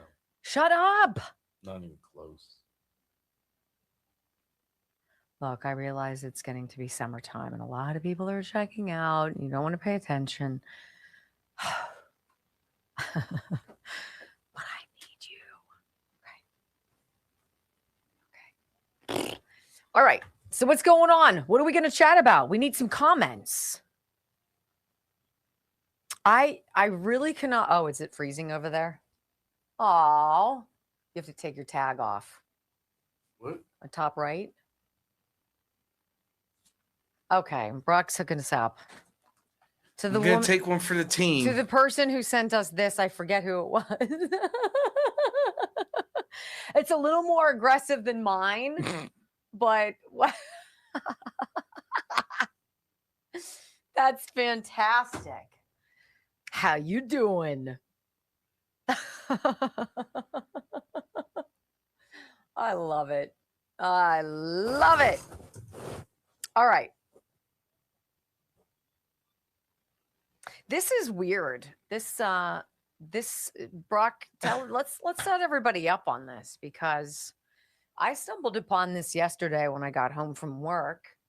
And what's crazy is I watched it before you even sent it to me. Is that right? Yeah. And it's Laura Logan, and she just basically says what I think a lot of us have been thinking in our minds. Like, why do you guys think that President Trump, and I want to get your comments. Give me a comment in the comments section. Tell me why you think President Trump, that's helpful, took out Maduro, went in, didn't kill him, didn't kill his wife, didn't try to put in our own puppet government. Why do you think? What was the whole point? I'm interested in your perspective on that. I'm going to refresh. Let's see. California is corrupt. Thank you. I'm interested in how all of these, if Scott Pelley couldn't connect the dots that he was gonna get fired. It's like, what? What journalist I turned out to be, no kidding, we all knew. We've been connecting a lot of things since COVID. A lot of things. And I'm interested in what you guys think on that. Because this is one of those topics that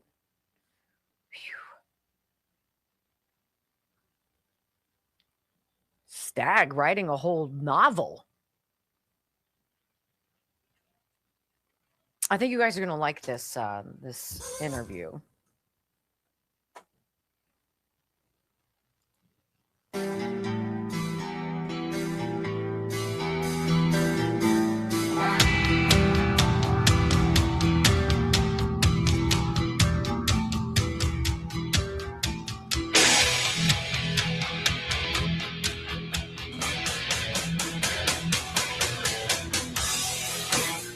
Welcome back to the Wendy Bell radio program. My heavens, we're already at the halfway point in today's show.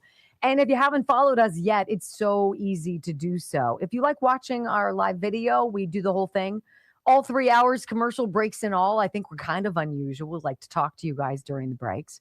WendyBellRadio.com, and you can plug in Wendy Bell Radio to get our podcast as well, wherever you get your favorite listening material. We hit 8.1 million podcast downloads yesterday. Thank you for that. Okay, so investigative journalist Lara Logan, and I had a great opportunity to talk to her not that long ago.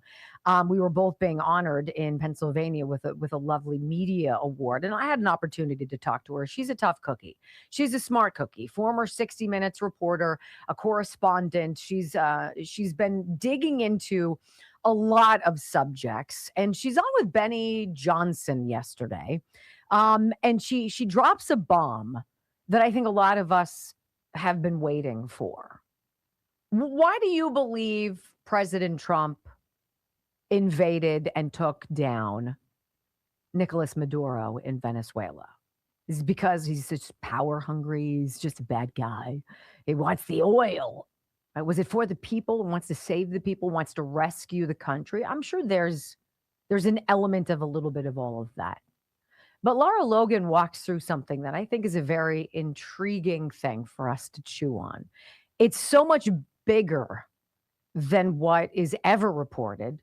And it makes you wonder if the media have a clue in the world about the backstory, about what this president is up against, what he's trying to do in 4 short years to unravel a global cartel coalition of countries, drug runners, powerful deep state power brokers who are working not just to control elections, but to basically destroy this country.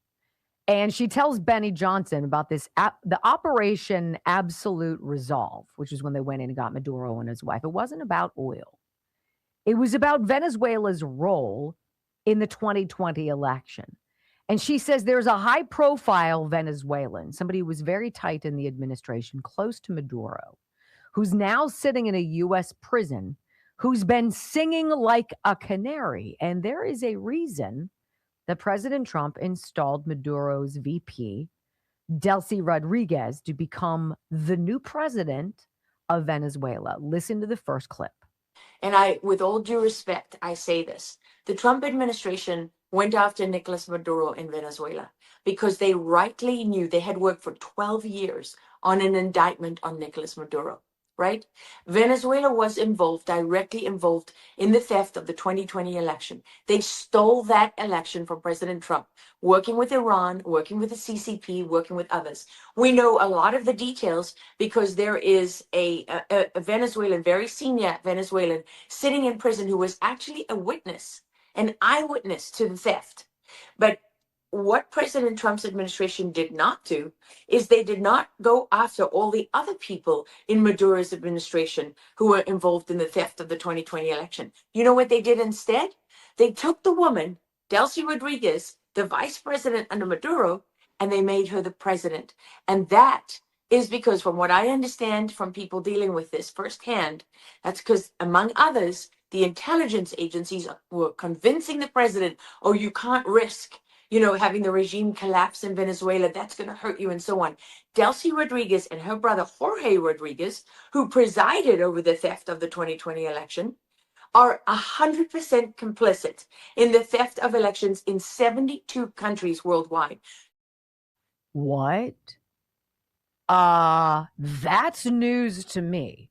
6 countries. And Laura Logan is saying, her sources are telling her, Delcy Rodriguez, now the president of Venezuela, and her brother are active in the thefts of elections in 72 other countries. That is wild. And it's all being run by a deep state, dark network of globalists protected by the cartels. And Trump is squeezing Delcy Rodriguez. So he's basically saying, I know what you did. You're going to be in charge of Venezuela, and you're going to do as I say, or I'm going to take you down next. Lara Logan continues. She says, why haven't these countries around the world been helping Trump? Countries that should be helping us. For instance, with Iran and the Strait of Hormuz. Why didn't, when Trump put out that salvo, hey, help us, why didn't certain allies come to our aid? Well, listen. You want to know why President Trump doesn't get the support that he needs from a country like Spain? Because the cartel in Venezuela, the cartel that runs the country, Cartel de los Soles, they selected the Spanish prime minister. Why does America get all this heat from all over the world? Because the globalist, Marxist, Islamist alliance that has these cartels as their army, they all work together. So we don't face one enemy. The election in LA, the corruption there, the corruption in the system, this isn't about one enemy. This is about all of America's enemies working together. And all of those illegal immigrants in that sanctuary state of California who not only distort California's representation in the House, but who also they're on juries, so they're involved in the criminal justice system. I mean, all of these people, what they're doing is they are diminishing citizenship. They want to take your individual sovereignty and your national sovereignty, and they want to make it mean nothing. Sort of like the popes, right? Open borders, the global compact on migration. It's the humane thing to do. Really? Pope Francis? Really? Pope Benedict? That's really what you wanted? Huh. Laura Logan continues. She's like, why our borders were open and violent criminals from Venezuela were imported to the United States, Tren de Aragua. Well, they were literally groomed to become a paramilitary force to invade our cities. And my, did they. And what did they do at the same time? They imported the most violent people from Venezuela's prisons. Do you see, Benny, how these things line up? Smartmatic in Venezuela being involved in the theft of the election is only one part of it. Flooding the country. Tren de Aragua is the cartel everyone knows about.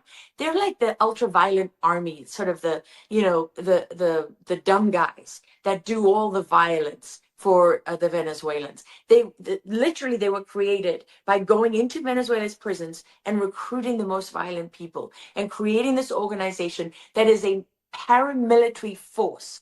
It is a violent, armed, trained paramilitary force that was infiltrated into our towns and cities. And these are the people that are in front of the ICE detention centers and helping to fuel the protests.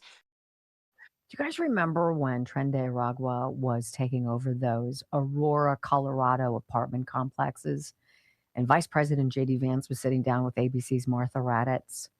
And he was saying that, and Martha was like, oh, it's only like 1 or 2 apartment complexes that have been overrun by these gangs. And Vance was like, Martha, are you listening to yourself? It's like saying, a couple murders is fine. Like 50 may be too much, but a couple is okay. It's only a couple apartment complexes. It's not that. Trump called this out. He called it out. I remember when he said this. He called out Tren de Aragua taking over Colorado and about Colorado's governor, weakling Willow Jared Polis, letting it happen but putting Tina Peters in prison for calling out Dominion voting fraud. Right. Listen.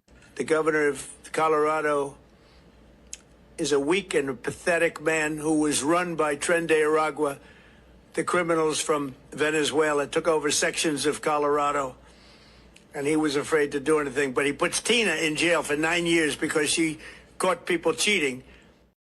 Do you think this president doesn't know exactly what's going on? This isn't about vindicating the theft of the 2020 election and restoring a victory to him. There's no question in my mind. President Trump beat Joe Biden in a landslide. There's never been a question. I've never been on the fence about that. This thing that the president is doing with Iran, with China, with Cuba, with Venezuela, it's way bigger than a stolen election. It's about a system of election theft around the world that has been going on for years. Makes you wonder how many actually duly elected people are sitting in office right now, or who are the puppets of the puppeteer. Laura Logan finally says this: Los Angeles is a testing zone. It's an incubator, if you will, a petri dish where all of these Marxist policies are then tested and rolled out across America. Huh. They fight on every single front. Elections is one front. It's only one. And the idea that you could have a Marxist, when Marxism has forced out 8 million Venezuelans, has failed people worldwide, has been responsible for the death of how many people worldwide. And we are still glorifying it and glamorizing it. And where does much of that propaganda come from? It comes from the city of Hollywood, comes from the city of LA, coming out of Hollywood. So these things are tied together, and you can't fight on one front. You have to fight on every front, and you can't pretend that LA is just a city in the West, on the West Coast. No, what happens in the state of California is actually tested there, and then it's proliferated all over the country. Smartmatic and Dominion voting systems, hand in hand. Do you guys believe those systems? Did it strike you as odd when Fox agreed to some $787 million settlement with Dominion?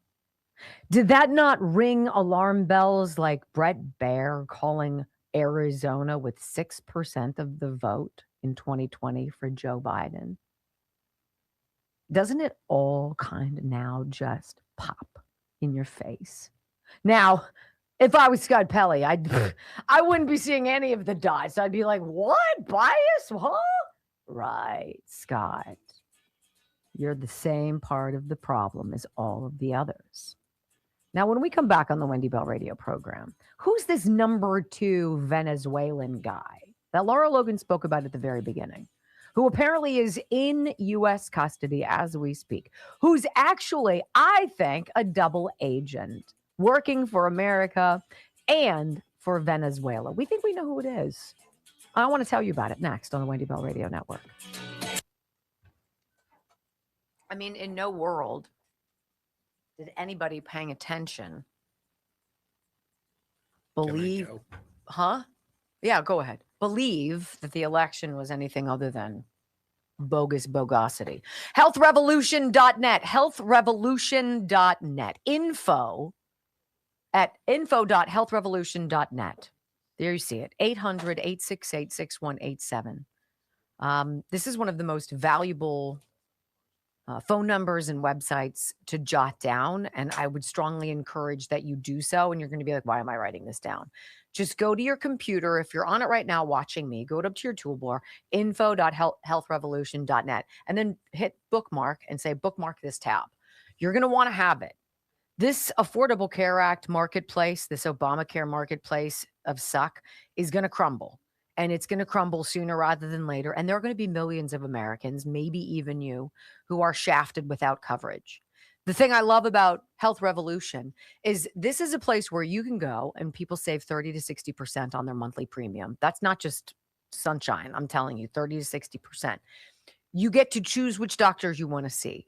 They don't decide what network you have to be in or what have you. There's no open enrollment you've got to squeeze into. You choose. You choose what your coverage is. You choose what kind of policy you want. Do you want dental? Do you want vision? Do you want catastrophic? Do you need maternity care? Do you need, what is it that you need? An agent is going to walk you through this process. If you're under the age of 65, you're of moderately good health, right? If you're a gig worker, if you're self-employed, if you're a 26-year-old who's been kicked off of your parents' health insurance, if you're on COBRA, this is for you. Again, save 30 to 60%, no copays, none.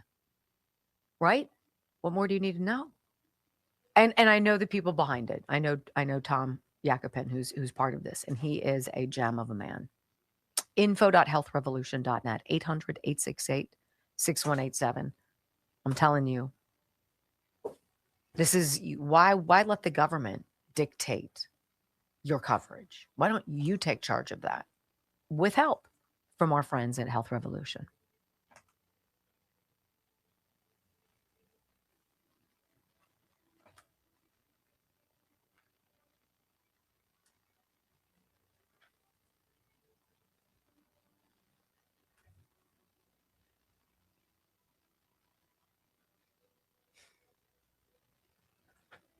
I believe what Laura Logan's saying. And I don't think any of this is a stretch. I don't think anybody who's been watching with common sense would listen to this and be like, what? It took Nicolas Maduro out for a reason. And he's, a lot of these people are going to get nailed, not for their actual crime, but for something else. And we're going to have to be okay with that. Like Fauci, I think, is going to go down, not because he's a filthy lying scumbag who lied under oath. He's going to come out. It's going to be, what was he just, is he being indicted? What did you see? Or did we not confirm that, Brock? I did not see anything else on it. So yeah. So I think they're being very creative. Trump knows everything. He's a time traveler. He knows everything. He knows how this party ends, right? This is why he's talking about this golden age. Senator Thune says California election fraud must be proven before we can be so sure. Pass the Save America Act. Wow, that's a development, though. He's an asshole. Mm-hmm. We must prove it. That statement alone says deep state to me.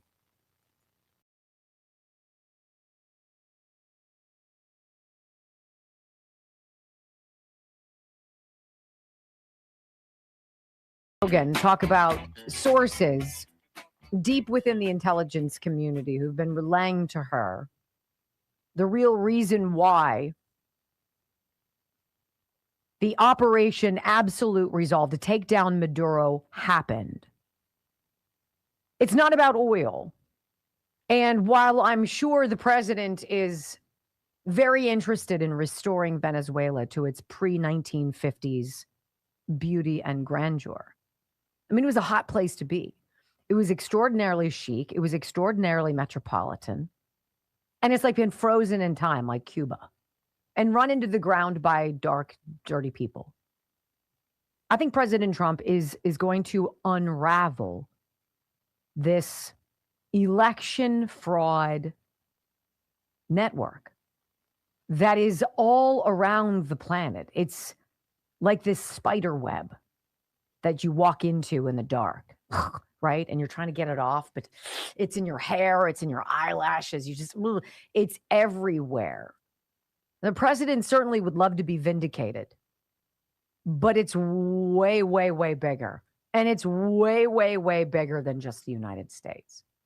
She mentioned that there was a number 2 person, somebody very high up in Nicolas Maduro's administration.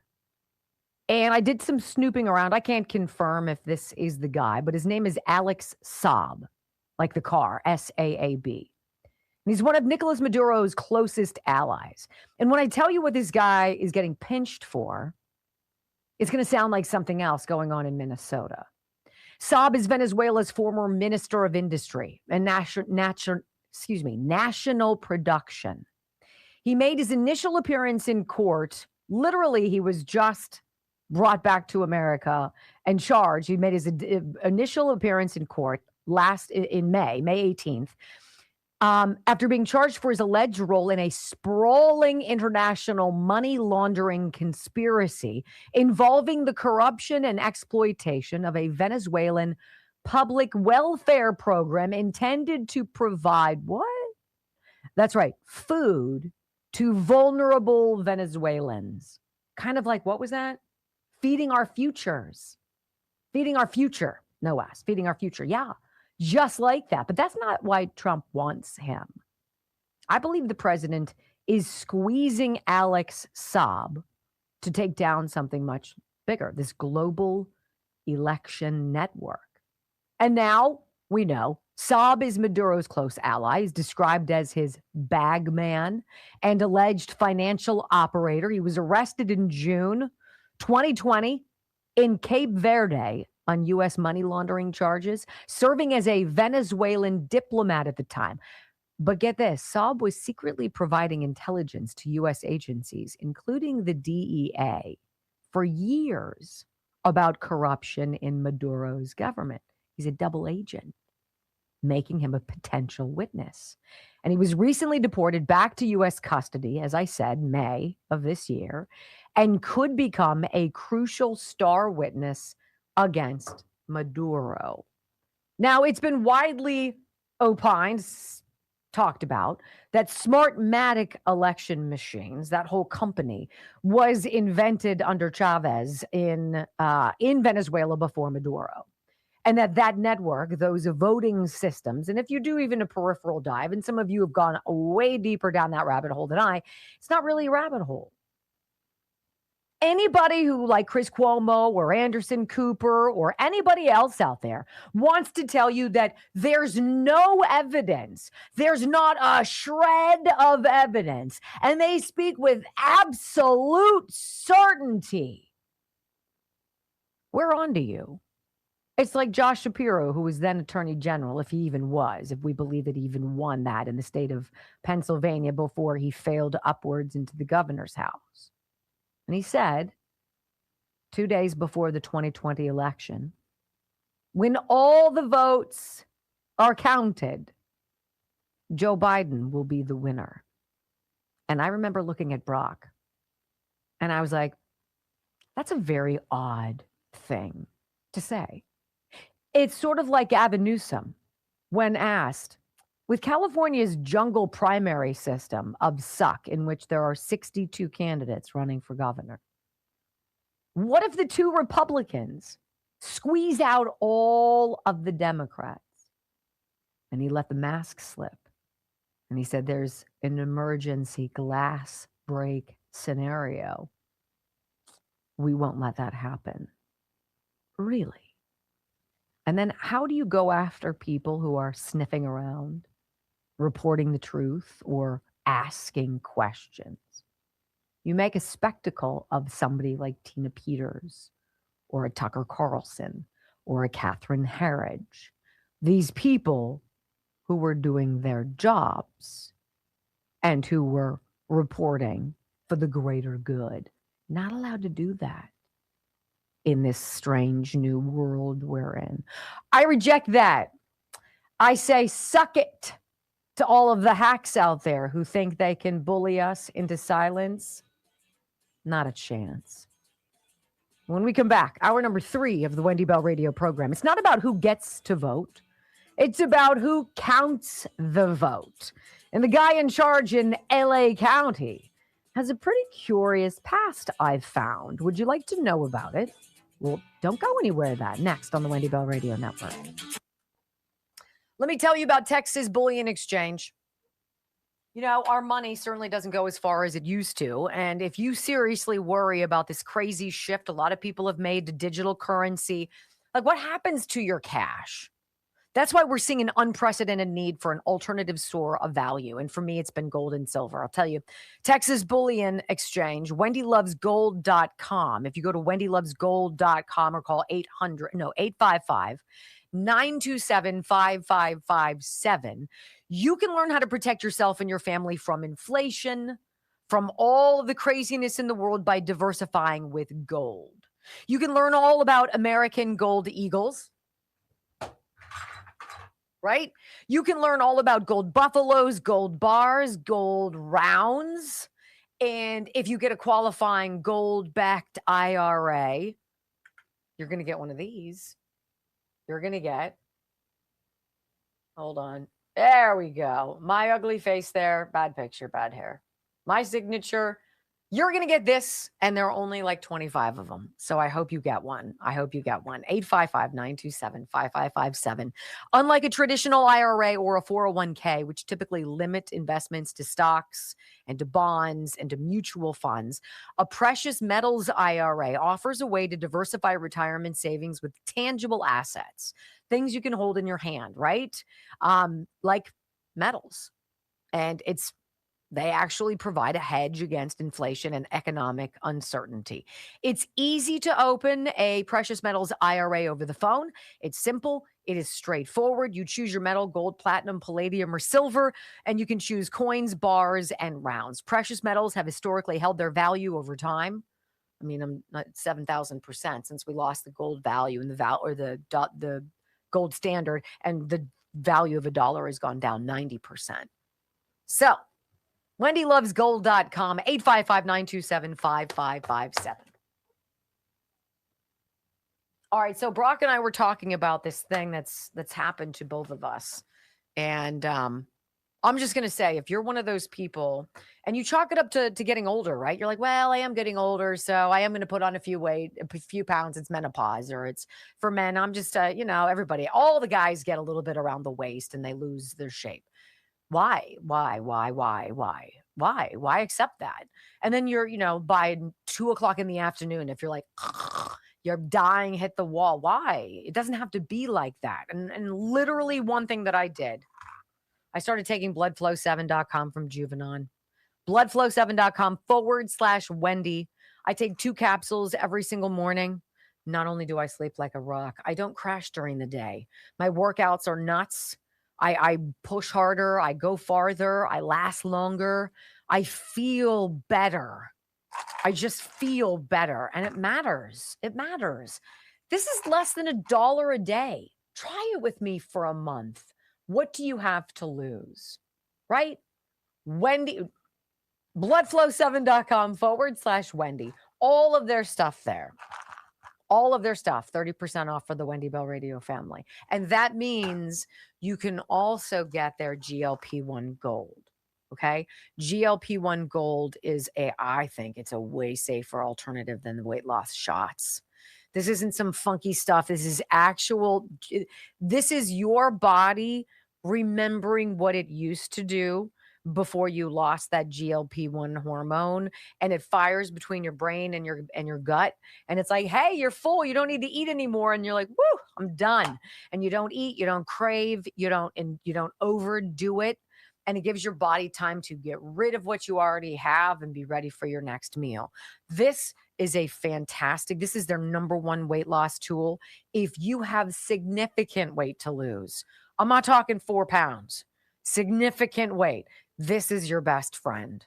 Check it out. Read the reviews. Read the ingredients. You're going to be very, very impressed. Wendy loves gold. Wendy loves gold. Jesus. Bloodflow7.com/Wendy. Bloodflow7.com/Wendy. The GLP and the Bloodflow 7. Telling you what, we read something yesterday about the GLP-1 shots. And I did a little fact checking, and it's interesting. The shots have no GLP in them. There's none of that hormone that's supposed to make you stop eating and then stop all the food cravings. It's actually venom from the Gila monster, the lizard.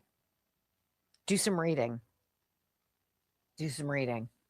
And some of the side effects of this toxin are pretty gnarly. So if there's a way to get off of it and do this instead, I'd do it in a heartbeat. In a heartbeat. Isn't Gila Gila? Because they spelled it Hela in one of the articles I was reading. I was like, what you talking about, Willis? Isn't it Gila Monster, but it's pronounced Gila Monster? Who's out there with me? I have no idea. I can barely read, let alone spell. Oh, shush. Can someone in Hakeem Jeffrey's staff please tell him to get a hat that fits? Yeah, you know what? He looks like the kid who took their dad's hat. It was way too big. Yeah. The ears sticking out. Yeah, and he's 4, not 50. And a dick. Sorry. I'm sorry. I know. I'm sorry, Haley. Harley. Sorry. I'm just going to sit here. This is my way of subliminal messaging. Is that what you're doing? Did I get it? Okay. Amir's lying to you. You look fabulous.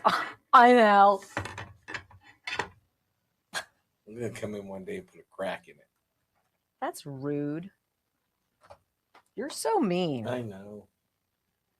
So what do you guys think about the Lara Logan thing? Is anybody like surprised by that? Is anybody like, what? Because I wasn't. I was like, yes, we need to talk about that more. No, what we need to do is rumble. This is embarrassing. Are we even at 2 yet? Yes, barely. What's wrong? They don't like you anymore. It is spelled Gila. Gila. 5, 4, 3, 2, 1. Wendy Bell, America's anchor mom, fighting for America 1 hour at a time. Welcome to the family. We're going to win so much. We're going to win at every level. We're going to win economically. We're going to win with the economy. We're going to win with military. We're going to win with healthcare and for our veterans. We're going to win with every single facet. We're going to win so much, you may even get tired of winning. And you'll say, please, please, it's too much winning. We can't take it anymore. Mr. President, it's too much. And I'll say, no, it isn't. We have to keep winning. We have to win more.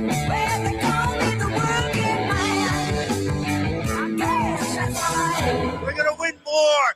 3 hours of bold truth and excellence. You've just signed up for the WBR Army. Strap in. This is the Wendy Bell radio program.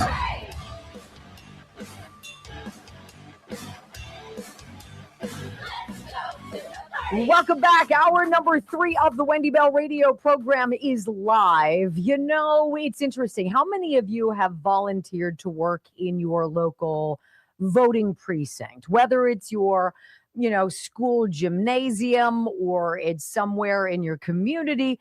Because I did once, and it was 2020, and it was 2022, and I got to see people whose ballots were flagged and they needed to be set aside in a special envelope to be adjudicated. But I also found it odd that everybody in the community in my ward had our names and how we were registered to vote printed and pasted on the wall. So literally anybody could walk in and be like, so who's a Republican on my street? And who are the Democrats? And I thought that was just so peculiar. But there was this kind of weird, I don't know, gang kind of like feel. I wasn't part of the gang. And so they would huddle and do things, and I would walk over and they would disappear, break up. And I was like, that's so weird. Like, I have very few specifics to give, but a lot of people went through a lot of effort and made sworn affidavits of the alleged fraud they saw.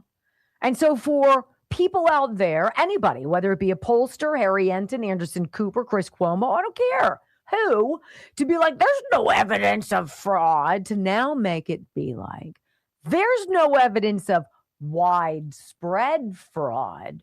You're like, really? So curious. So I started researching what's going on in LA County. Who is managing in the city of industry? That is where this election headquarters, where they're counting all the votes, whatever, at a snail's pace, right? What's going on there? Well, in LA County, members of the public, this is interesting, are able to walk into the building between 9 a.m. and 5 p.m. while this never-ending vote tally happens and observe the count, right? You can't bring anything with you. You can't record anything. You can't take pictures, and you have to be babysat by what do they call them? Somebody who goes on field trips, who monitors all of the kids. I'm going to chaperone this. You have to have a chaperone, but you're able to go. And I was like, oh, this is interesting. So I pulled up this document. What do you need to do to become an observer of the vote in LA County? Well, right here, the Los Angeles County Registrar, the recorder and county clerk. Well, it's a guy named Dean Logan. And there's this website. It says official observation rules and guidelines. You have to sign in, blah, blah, blah. You have to wear a badge, an election observer badge. You can't take pictures. You can't touch anything. You can't disturb anything. You can't, question what they're doing. But if you see something, you can file a paper and be like, look, this seems odd to me. So I'm like, Dean Logan. Who's this Dean Logan guy? What's his story? Well, it's interesting. Dean Logan was investigated by Congress in 2020, by House oversight, in fact. Really? We're being told there's no fraud. There's no evidence of fraud. What evidence do you have? There's no evidence. Well, it's curious. In October of 2020, the U.S. House Oversight Committee sent a letter to this Dean Logan guy, who's the clerk there in LA County, regarding allegations that the office sent approximately 2,100 ballots to voters who had already died. 2,100. Well, in a county as big as LA County, that can't do any. That's not enough to, right? Everybody and his brother would come out of the woodwork and be like, that's not enough to change an election. That's like saying nobody who's an illegal alien can register to vote in our elections. Then you find some, and then they're like, well, it's just not a lot. You're like, really? That's so interesting. So they sent a letter to Dean Logan, House Oversight did, regarding allegations that his office had sent approximately 2,100 ballots to dead voters, and also found 728 ballots were mailed to people who had died in LA County. 277,000 more evidence came out. 277,000 questionable ballots were mailed statewide. 63% of them in LA County. That's 174,000 questionable ballots. What's a questionable ballot? Well, what makes a ballot questionable? And that there were 4,800 duplicate ballots that were mailed to the same people, right? So I would get 2, you'd get 4, whatever it was.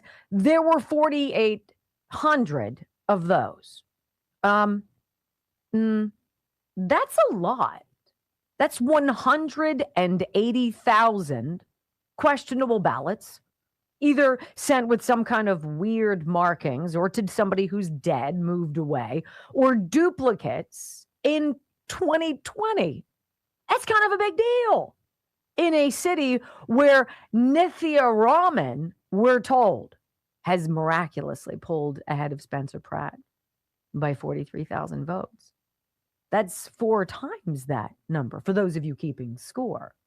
So when House Oversight sent him letters and asked him to talk to them about it, Dean Logan, the clerk there in LA County, he confirmed that they try to clean up voter rolls, but they want to err on the side of caution. What does that even mean? Means we don't do jack crap with all of our voter rolls. We've got dead people. We've got people who don't exist, people who moved away, people who never were here, all that stuff. Now we try. But, I really don't want to try too hard because I don't really want to step on any toes. Really. He also said, when you're talking about removing someone's right to vote, that's something we take seriously. That was a direct quote. Well, if you're dead, Dean, I'm going to go with you ought not be voting, right? I mean, I'm not a rocket scientist, but I'm just going to say that probably shouldn't happen. And he said, questionable ballots are a very small amount compared to the millions that they send out. It's just a little bit. I mean, when you look at it big, it's scale. It's a small part of it. It's really not a big deal. There's so much other stuff going on that this is, it's a little bit, not a lot, a bunch, right? That's what they said. But they're a bunch of voters, a bunch of ballots that got dumped for Nithya Raman. But it was just a glitch. It was not a big deal. Don't worry about that. Does it make you feel better? Does that make you feel better? Because everybody out there is like, there's zero evidence of fraud. I'm like, well, we got it from 2020, and you guys didn't do anything to clean up your voter roll.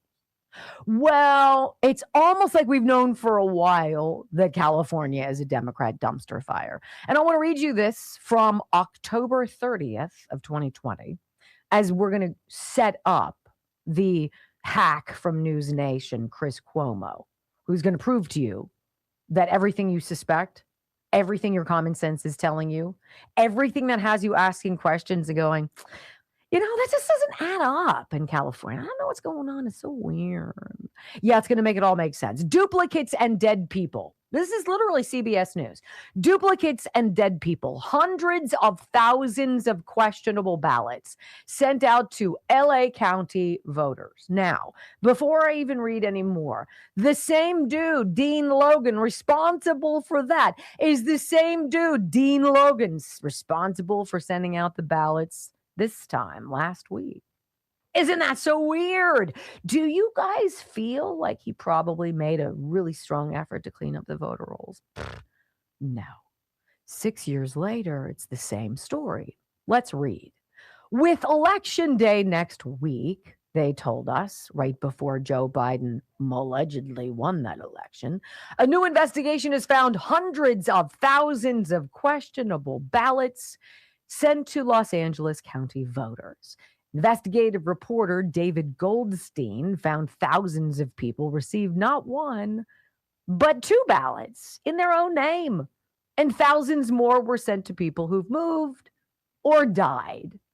Other than that, I don't know where the evidence is. Where's the evidence? Anybody find the evidence? Becky Springs has lived in her Santa Monica apartment complex for 30 years.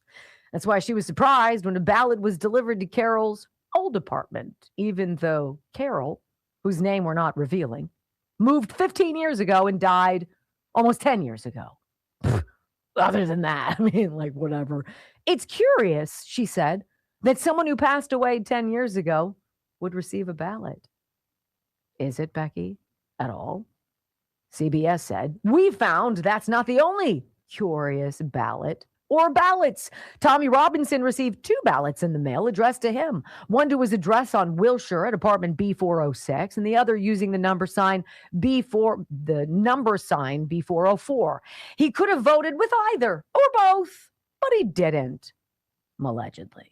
That was my initial thought when I looked at the two ballots side by side. I thought, gee, what are the implications? Once I realized it wasn't my neighbor's ballot that I got in the mail. Ooh, really? Who's surprised? This has been going on for years, you guys. Well before 2020. Well before. In fact, when we come back on the Wendy Bell radio program, I mean, you've got to laugh, don't you? Let's go dig a little bit more into this, ladies and gentlemen. Next. I will say, it's almost like Donald Trump knows all of this. It's almost like anybody who brought up election malfeasance in 2020 was branded a big lie conspiracy theorist, as though we didn't know what was going on. All right, what have you sent me since I did not do that bottom? Oh.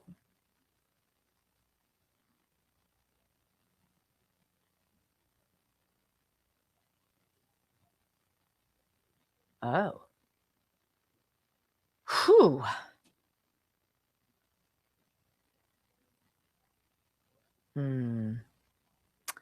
This is an interesting story Brock sent me. Thank you for that. Let me tell you about the healthy fat. Is it possible to have healthy fat? Yeah. Would you like to be able to dump things like extra calories that your body's holding, like squirrels hold nuts for the winter, right? I don't want my body holding on to extra calories. I'm really happy with them being dumped from my body. This is what Dr. Gundry invented that does exactly that. He calls it his caloric bypass.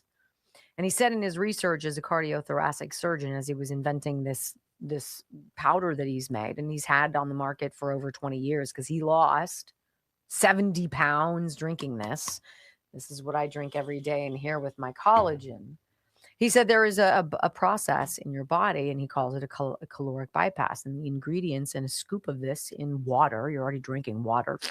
Why not throw it in? It's a dietary supplement, kills your appetite, all that stuff, prevents you from eating, snacking, all that jazz. But it also induces your body to be like, you know what? I think we can dump these calories that we're holding on to.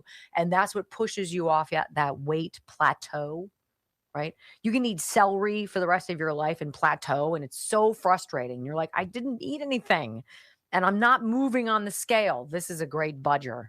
Pushes you off. Thehealthyfat.com/Wendy. That's, again, we're down to the nub. Drinking it every single day. It is delicious. It's got just a little bit of tang to it. It's got sweet and tangy, and it's a very innocuous flavor. This is a watermelon lemonade. Blueberry's fabulous, and I think they have like a raspberry medley or something like that. Also very good.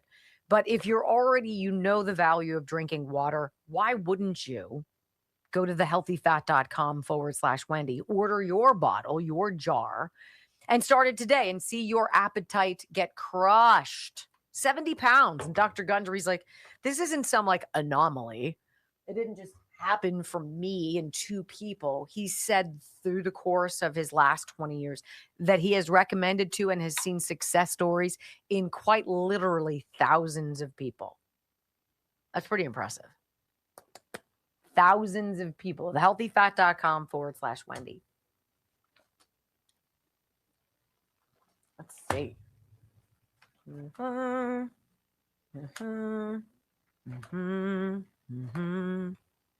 Oh, healthy cell.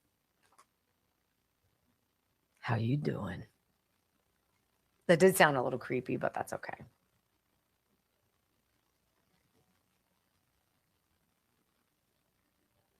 If I stare at you, does it make you uncomfortable? Brock's not even paying attention. I'm looking at the chef man. Oh. They got an espresso machine. Do they? Yeah. Did you call it espresso? Espresso. Okay. Wow. I was asking for No, you weren't. You weren't. Stop. I was asking. Liar. Fake news. I was asking for clarification. Espresso. Turkey. That'd be nice to have.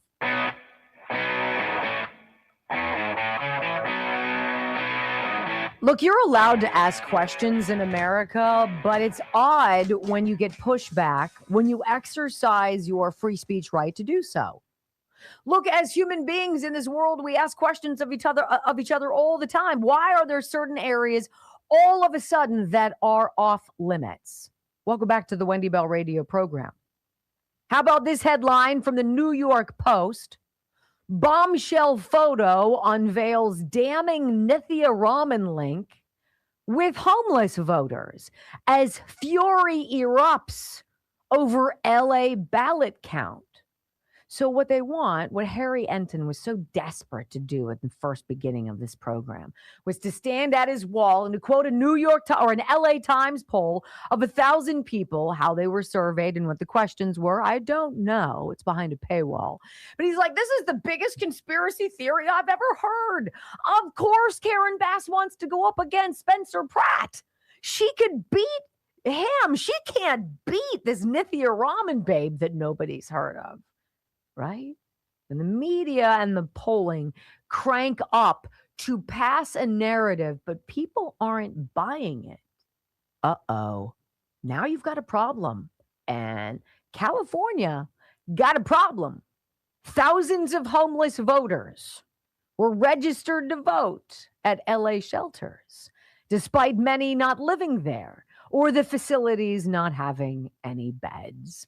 And as Spencer Pratt was eliminated by Nithya Raman in the mayor's race Monday night, it can be revealed that one drop-in center that received $600,000 from the socialist candidate had 185 registered voters at the address, but offers no accommodations.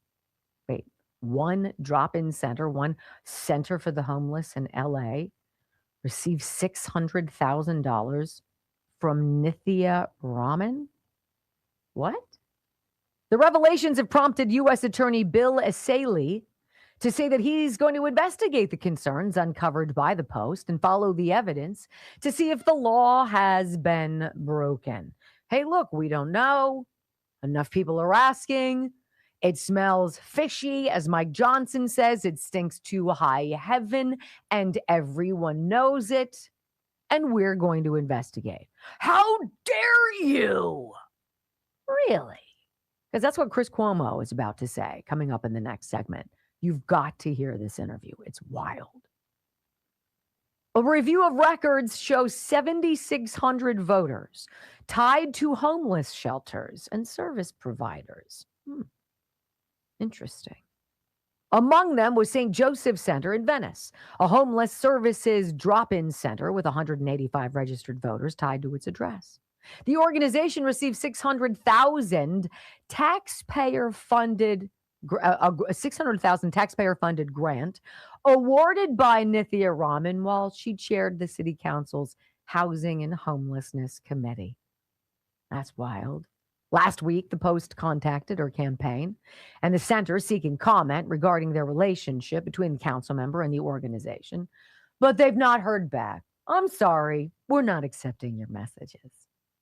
However, a photograph showing Raman presenting a check was taken down from its website following our inquiries. Martin Rowe, a homeless man living in Venice, told the Post he was registered to vote during an outreach effort at Ralph's grocery store. They asked you all the questions. They gave you a paper.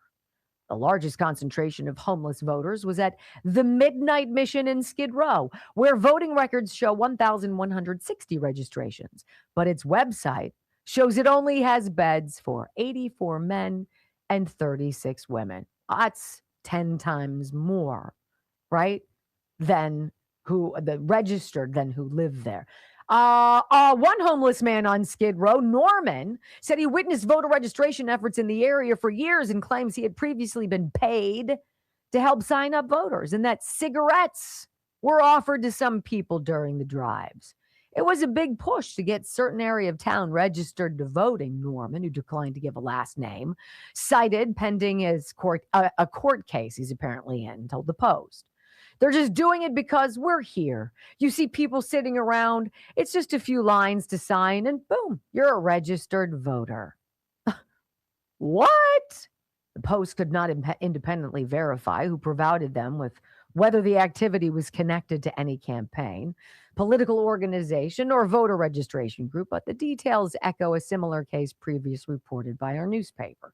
In that case, a Marina Del Rey woman agreed to plead guilty to bombshell charges that she paid homeless people on Skid Row to register to vote in a 20-year scheme tied to illegal petition signature collection. What don't they cheat at? Like, if you don't have good ideas, you don't have good people, you don't have good intentions, and your objective is to rip people off, stay in power in perpetuity, and then finger wag those asking questions, well, we're coming for you. Huh? When we come back, the Chris Cuomo interview of U.S. Attorney Bill Asaley that makes Chris Cuomo look dirty, dark, and terrible. Next.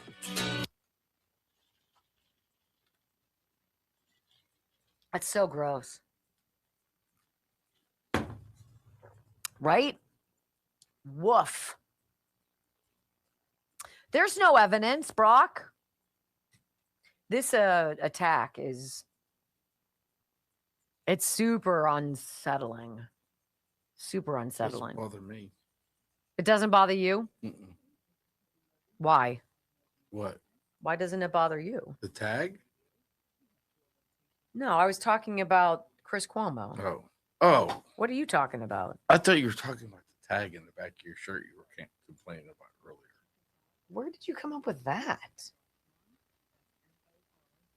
What? You were grabbing towards the back of your shirt and you were complaining about it before.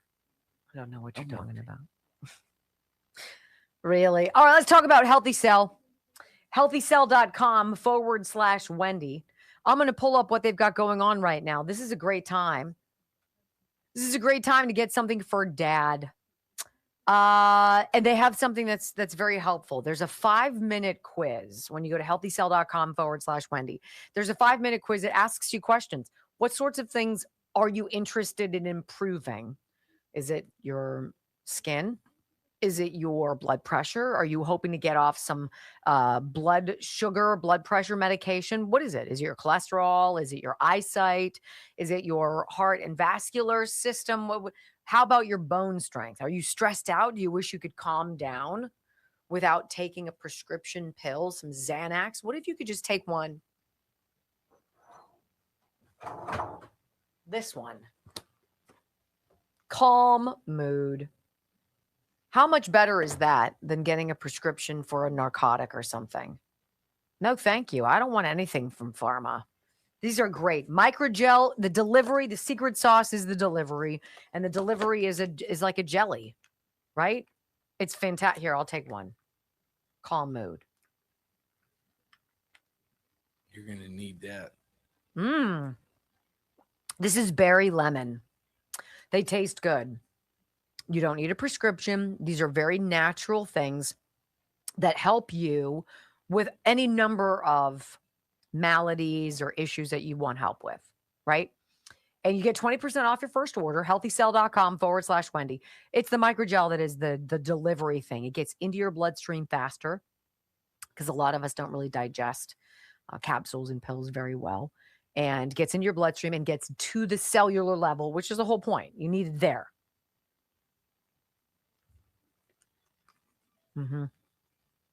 It's just delicious. So that is why I love Healthy Cell. I have told you a bazillion times about Focus and Recall and how I take one every single day at 11:15 before we go on the air. I give it 45 minutes to kick in. And you almost feel as though if you're all over the place and you've got a presentation or you've got to really focus on something, you've got something intense you have to do, or you just feel like you're scatterbrained, all of a sudden you feel like your focus goes like this and you're like, whoo, all those spider webs kind of go away. And now you're locked in. I love Healthy Cell. Love the company, love the people. It's a great product and it's a really good price. Really good price. And they tell you exactly plant extracts, vitamins. Let's see. They have one, joint health and mobility. Become your most mobile self with a blend of potent extracts, joint lubricating nutrients, and smooth citrus flavor designed to increase joint performance, comfort, and range of motion. It's just a great company. Love it. And right now, if you subscribe and save, and one-time purchase is not a big deal, but I'm gonna put down a one-time purchase. I'm gonna add it to my cart. I'm gonna check out with Wendy as my promo code, and I'm gonna get a nice little discount. Let's see. Yep. I took $13.34 off my order. So I'm loving it.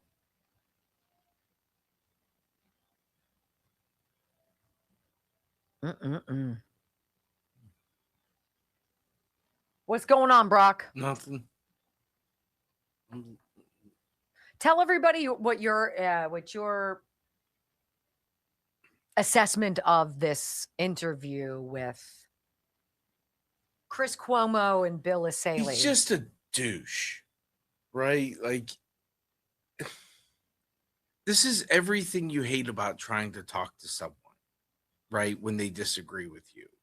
Like, trying to talk to a liberal.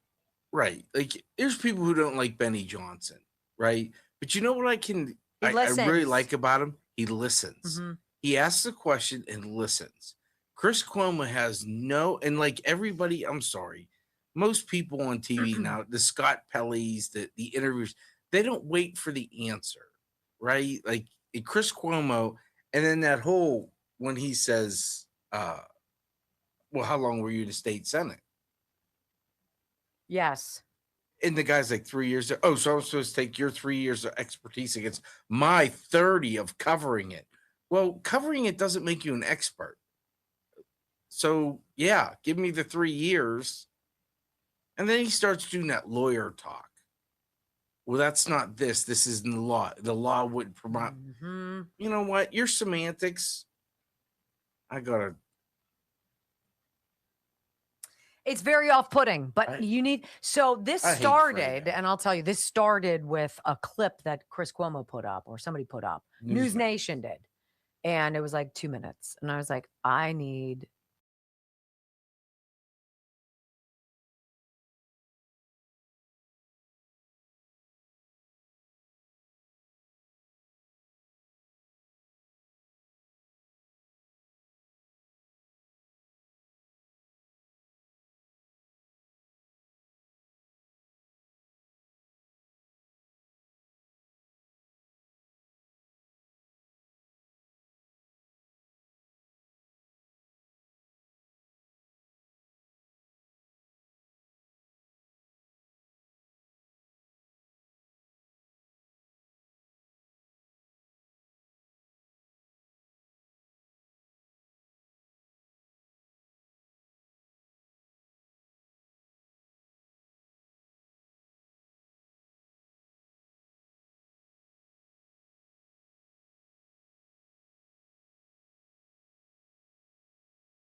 Want to make sure we get this entire segment in for you. I need you to hear this because it proves everything I've laid out as the breadcrumbs of today's thesis for the show. Don't believe your lying eyes. Don't dare trust your intuition. Don't you even think about tapping into that common sense in whatever you do. Don't you dare ask any questions. Chris Cuomo is a dirtbag, and I've known he was a dirtbag for a long time. News Nation offered him a job. He took it because CNN sacked him for covering for his philandering, feeling-upping brother, whatever, Andrew. Whatever is there is in the past. I want to talk about now. And now, U.S. Attorney Bill Asaley, who represents California, is investigating and has said he is investigating fraud. He's investigating allegations of election fraud in California. Now, you got to pay close attention to the evolving narrative because we've gone from there's no evidence anywhere of any election fraud to, well, there's some fraud, but not enough fraud to change the outcome of our elections. News Nation clipped 2 minutes of this interview. I thought it was extraordinarily off-putting in the way Chris Cuomo handled the U.S. attorney. So we went digging and found the entire 7.5-minute clip. It's not a lot of fraud. There's some, but it's not at scale. You're going to hear him say that multiple times and sound like a complete Scott Pelley jerk. Listen. But you've never presented evidence that it was rigged. Let's keep talking about, I want to talk about Todd You Blanche. have more evidence. There's more evidence than ever presented. Let's talk Your about... elections in this country, we're like a third world country. But, sir, your elections are crooked, and you're crooked, and Meet the Press is crooked, and so is ABC, and CBS, and CNN. But, Mr. President... You're one-sided crooked networks. All right, let's call it quits, because I've had enough. Thank you, darling. Have a good time. Look, this is the moment. This is the only reason this interview was celebrated. It's because the president said he had enough and he wanted to leave. And that was called a great case of pushing back. And now we're going to have another journalist made into a hero because the president doesn't like them for the moment. But it wasn't.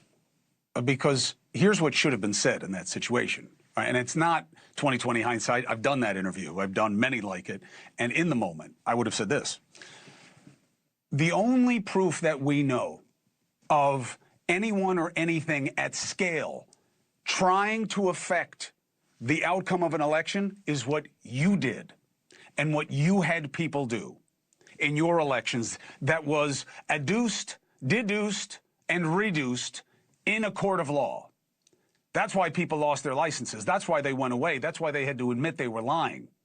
They were doing all those things for you. That's what we know. What we don't know is that there is any good reason at scale to look at California's voting and say, I wish you would do this faster. I can't believe this is as good as you can do. You're asking for people to say that it's illegitimate, which is a political argument, not a legal one. So let's bring in Mr. Bill Asaley, First Assistant Attorney for the Central District of California. Good to see you, sir. Thank you for taking the opportunity to have this conversation. Good to see you. Do you know, sir, at this point, like right now, can you say we have big questions about potential fraud in California? We do have big questions about fraud in California. Let's just deal with the facts for a second. We do have election fraud. We charged a case just last month. I'm not sure if you covered it, but there was an individual who was caught on video paying homeless people in Skid Row to register to vote with false information. That's not a theory. That's not a suspicion. That is a case that we filed, and she has pled guilty to that. So that's a conviction.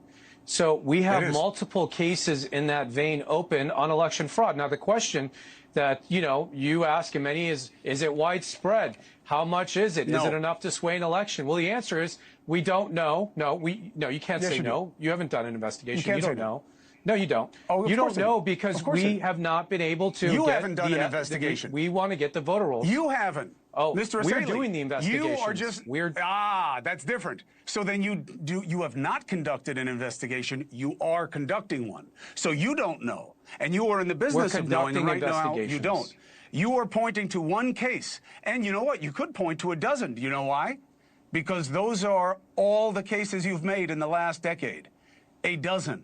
Individual cases. I did not say. I did not say half were that found we to be lacking. Found wide-scale fraud. There's two different things going on here. You're saying for sure you know. Hold on a second. You're saying for sure you know there isn't. I'm saying we don't know because we haven't been able to look at all the evidence at scale. Yeah, but no. Why is that? Let's talk about the voting system in California. Mr. Asaley, if you were in a court of law right now, and I don't need your opinion on the system because you're not a voting system expert, you're a prosecutor. That's why I have you here. If we were in a court of law and you said, Judge, I was in the legislature. I was in the legislature on the election committee. I know a little bit about California's voting system. Yes. So wait a minute. You want me to take somebody's experience in a state legislature for how long? I was there. I was in the legislature for 3 years. I've been involved in election integrity long before that as an attorney. And we could talk about. I've covered elections for 30 years, Mr. Asaley. 30 years. You know how many cases of widespread fraud I've covered? One. And it was the Trump administration. All right. Okay. Under federal law, we're entitled to audit California's voter rolls. Under multiple civil rights statutes, we're entitled to audit those. Yes, you are. The state is resisting. Yes, you are. Why is that? I know. Why are they resisting? It's a bad look. The best way to deal with all this is to have transparency and to give people, like Chris, I don't care what the outcome of the election is. We want people to have confidence in the systems and that the laws are being followed. I agree. So yeah, when California lets you register to vote with a gym card, that is not a good system. When you can register to vote with a debit card, that's not a good system. When you don't clean your voter rolls, that is not a good system. When you legalize ballot harvesting, which is illegal in most states with no chain of custody, not a good system. And then you ask us, why don't we have evidence of wide-scale fraud? Because the last part is inaccurate. What's inaccurate? The last part is inaccurate. The other ones are good arguments. They're just political arguments, not legal ones. And again, you are in a legal capacity, not a political one. Okay? Maybe you're getting them confused because of the legislative hat or being in the Trump administration. But if you were in a court of law right now, Mr. Asaley, and said to a judge, Your Honor, I'm telling you why we need to audit the rolls. Excuse me, sir. Hold on a second. I'm not saying you shouldn't audit the rolls. I was nodding along and saying yes, yes, while you were saying we have every right to audit the rolls, and the state saying no is a bad look. That's what I said, a bad look. All right, so I'm with you. But if you were to say to a judge, Your Honor, we don't know that they didn't do it, that is a bullshit standard. Now, it works in politics, not in law. That's what I want to make sure you know how to keep straight. We have not charged the state of California with wide-scale voter fraud. We're conducting an investigation. We have not brought a case, and I guarantee you, when we do bring cases, we will have plenty of evidence to prove beyond a reasonable doubt in a court of law. That is how we work. That is how we speak. I have not provided any specifics on any case. I've simply told you there is evidence of voter fraud. We are looking into it, and when we're ready to bring those cases, you'll see the evidence. You'll see the case. We'll make it in a court of law. But we want to instill confidence in the elections, which is why we are seeking to audit the voter rolls. And that, to me, is the best way to alleviate most of people's suspicion. We have a system that breeds skepticism and distrust. We should have a little transparency and confidence in our system. I'm all for the transparency. I'm all for it. Thank you very much. Appreciate you making the case. When you have evidence you are willing, that you can present to the public, obviously, you are more than willing to have a platform here to do so. Everybody's got to trust the process. And as soon as you get done with this, please feel free to give us all the Epstein files. Mr. Saley, you are not in charge of that, but you are in charge of this. Good luck with it. Oh my. What's your feeling out there about that? I can tell you how I feel about it. I feel like I need to go hop in the shower and rinse it off.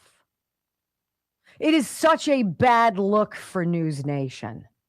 It is such a bad look to have a man on the show who's accepted the invitation to speak about the concerns that the American people have as the world watches the joke that is California's elections. It's not just California's elections. It's the way California handles everything. That's what you get when you have complete strangulation, Democrat rule. But beyond that, he attacked the U.S. attorney. He put words in his mouth. He said, there's no evidence. There's no widespread at scale. Like I said at the very beginning. How many murders is acceptable? 1, 5, not 10. How many rapes? A couple, a handful, a bushel, and a peck. What's the number? What's the amount of acceptable fraud, acceptable deceit in California? And what's wrong with anybody saying, I don't feel comfortable with what's going on? Chris Cuomo would have you on and attack dog you. Oh, you have 3 years in the state legislature investigating this stuff. I have 30 years. This is ego, like Scott Pelley. It is disconnect, like Scott Pelley. But it's not actually either of those. This is more proof that the media are the propaganda watchdog lapdogs of the deep state. Not even just Democrats, the deep state. And Chris Cuomo is a card-carrying member of the gang. What a disgrace. What an embarrassment for News Freaking Nation. I'm going to share my News Nation story with you when we come back on the Wendy Bell Radio program. I wonder if Kelly Morgan has a heavy bag. I'm sure she does at her gyms. Sometimes you just have to put on the gloves and take some shots because a lot of people suck. And Chris Cuomo is the champion of that parade. Look, I love Kelly Morgan. She's fantastic. And she's got 4 gyms here in Pennsylvania, in Somerset and Cambria counties. And she welcomes all people. But you know what? She's a proud sponsor and has been for 5 years of this program. She made plaques. When you walk into her gym, the plaque says, I'm a proud sponsor and supporter of the Wendy Bell Radio program. That is special. She started something during COVID, and she invites you to take part in it. It's called 90 Ignite. And 90 equals 90 days, 3 months. Can you do 3 months? Can you change how you eat and change how you exercise and do it for 3 months, 90 days? Because if you do, you're going to ignite in your body a transformation that the before and after pictures we've shared with you are just so emblematic of. Morgain's Fitness, MORGAINZ fitness.com. She's fantastic. And I love her. And she's having a merch sale. Ooh. Until June 21st. Ooh. Her merch, my favorite tank top I wear to the gym is her Morgain's Fitness. It's a racerback, and it's so cute. And it's perfect. She knows how to make clothes that are perfect for when you're working out, because you don't want anything that's tight on you. Like, I don't need anything tight on my belly. So it's like tight up here, and then it kind of flares out a little bit to give you some breathing room. Thank you. Kelly Morgan, love her to death. You're going to love her to death. She's a great person. What'd you guys think of that? What did you guys think of that? I wonder. I was embarrassed. I was embarrassed by that. Yeah, I found something from Chef Man you can get. That I can get you? No, you. ChefIQ.com. It's a pizza maker. Promo code Wendy. ChefIQ.com, promo code Wendy. 40% off. And the Chef IQ Sense. These are the meat thermometers. These are the probes that connect to your phone in an app. Literally, it takes 3 seconds to pair it to your phone. And then they start talking. You open the case, you choose the probe, and it's like bing, bing, bing. And then the thing pops up on your phone. What are you cooking? Well, I'm going to cook a steak. What kind of steak? Is it T-bone? Is it ribeye? Blah, blah, blah, blah. You choose the steak. Well, how thick is it? Well, mine's about 1 inch thick. How do you like it? I like mine medium rare. Okay, where are you cooking it? I'm doing it on the grill. All right, turn on your grill, 500 degrees. Put the probe in the meat, season it the way you want. When it's fully heated, put the meat on the grill and hit start. Literally, that's what it is. And then you're like, okay. And then I go inside and I start vacuuming or cleaning or whatever I'm doing. And it's like, hey, almost time to flip it.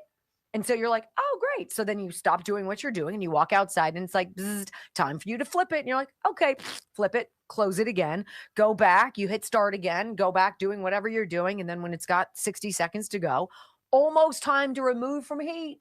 And then you remove it from the heat and it's like time to rest. And you let it rest. And then it's like, all done, enjoy. And you're like, what? And I've never had it mess up. My whole thing caught fire. My grill was like, and it's like, sorry, but we're having heat alert. I'm like, yeah. And my steak was perfect. What? Chef Man. ChefIQ.com. Use my name, Wendy. 40% off site-wise. Say what? Wide. Perfect time. Chef. Is that what you want?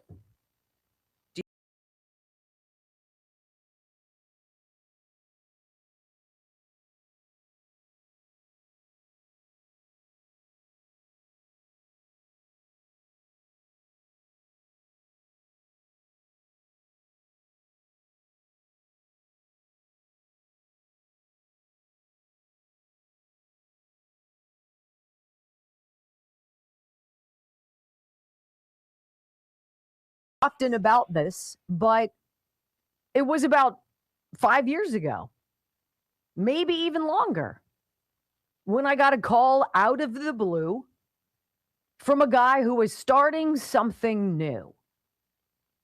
And it was in Chicago. And he wanted to talk to me about being on television in Chicago. And I was like, say what? Brock and I had just started working together in radio. I'd been off television for 4 years, 5 years. Really didn't have any inclination to go back. This is just kind of getting my feet wet in radio. Brock was teaching me a lot. I literally knew nothing. And the advice he gave me was, be authentic. Just be you.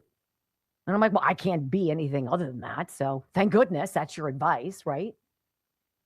And this guy courted me pretty actively. And he flew me out to Chicago, flew Joe and me, my husband, out to Chicago. And he was ready to give me a job, not only on WGN, on the radio, because News Nation, this parent company, owned WGN. They were creating a new network. It was called News Nation. And he walked me through the studios. They had just bought all of the monitors, all of the computer screens. They had to spend millions of dollars because these were the really fancy schmancy computer screens where it's all bendy and bowed. And it's like, what is beautiful? And he wanted me to be on this new television network. And I was like, I mean, it's really nice to have your ego stroked and to be like, wow, that's cool. But Joe's a doctor. We'd have to pick up the kids and move everybody for me to have this job. And I'd be on the radio and I'd be on this program at night, 9 p.m. And he sold it to me as something that was very interesting. He's like, we believe that the news has become too partisan. And so we want to have a middle of the road, down the middle of the road news network. We're going to call it News Nation. We'd love for you to be a part of it. We fly back home after touring some sites, possible homes we could buy. And Joe and I talked about it, and Brock and I talked about it. And we dreamed about it, and it was fun for a while, but it was wrong. I had too much here at home. It would be too disruptive to my family for me to go do this. And when they offered me a really nice contract, and it was a conference call, the owner of the company and the CEO, and they were like, okay. And I was like, no, thank you. And they were stunned. Chris Cuomo is in that time slot. I'm not saying that they wanted me to be Chris Cuomo or that Chris Cuomo was to be me. That's not what I'm saying. But I know this company, and the company was supposed to be about being middle of the road. Let's report the news. See, when I came up through the business, that's how it was. You weren't allowed to be political. I had no idea how people in the newsroom voted. Nobody talked about it. It was forbidden. And then something really, really gnarly changed. And it happened with Barack Obama's election. Well, whatever News Nation thinks they got with Chris Cuomo is a far cry from what they tried to sell me on. It's embarrassing what he just did to that U.S. Attorney, Bill Asaley. Walking all over his words, putting words in his mouth, saying there's no fraud. No, there isn't. You don't know. Oh, you only worked there for 3 years. I've been doing this for 30. It is so off-putting. It makes the retired television news anchor and reporter in me angry to a degree. But it's also part of this simulation. In order for us to see the degree of suck that many of us, most of us, don't have the foggiest inkling of, every day we wake up and we have to see something else disappointing happen. Whether it's being the news, lying, or polls, deceiving us, political candidates who are just rotten, lousy scoundrels, whether it's the scam, it's the abuse, or what have you. But I've also watched it in my industry. And I have to say, from the bottom of my heart, thank you. Because you saved me. I don't look back and wish I had made a different decision. I don't miss those days at all. I wake up every day. Today was at 3 a.m, and I jumped out of bed because I have the great privilege to speak to you, and you show up. And if I haven't said it before,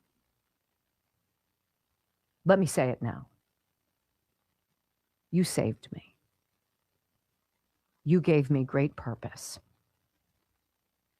You gave me a best friend. And you gave me the greatest job in the world. Thank you. Love you guys. Have a great day. We'll do it again tomorrow. Peace.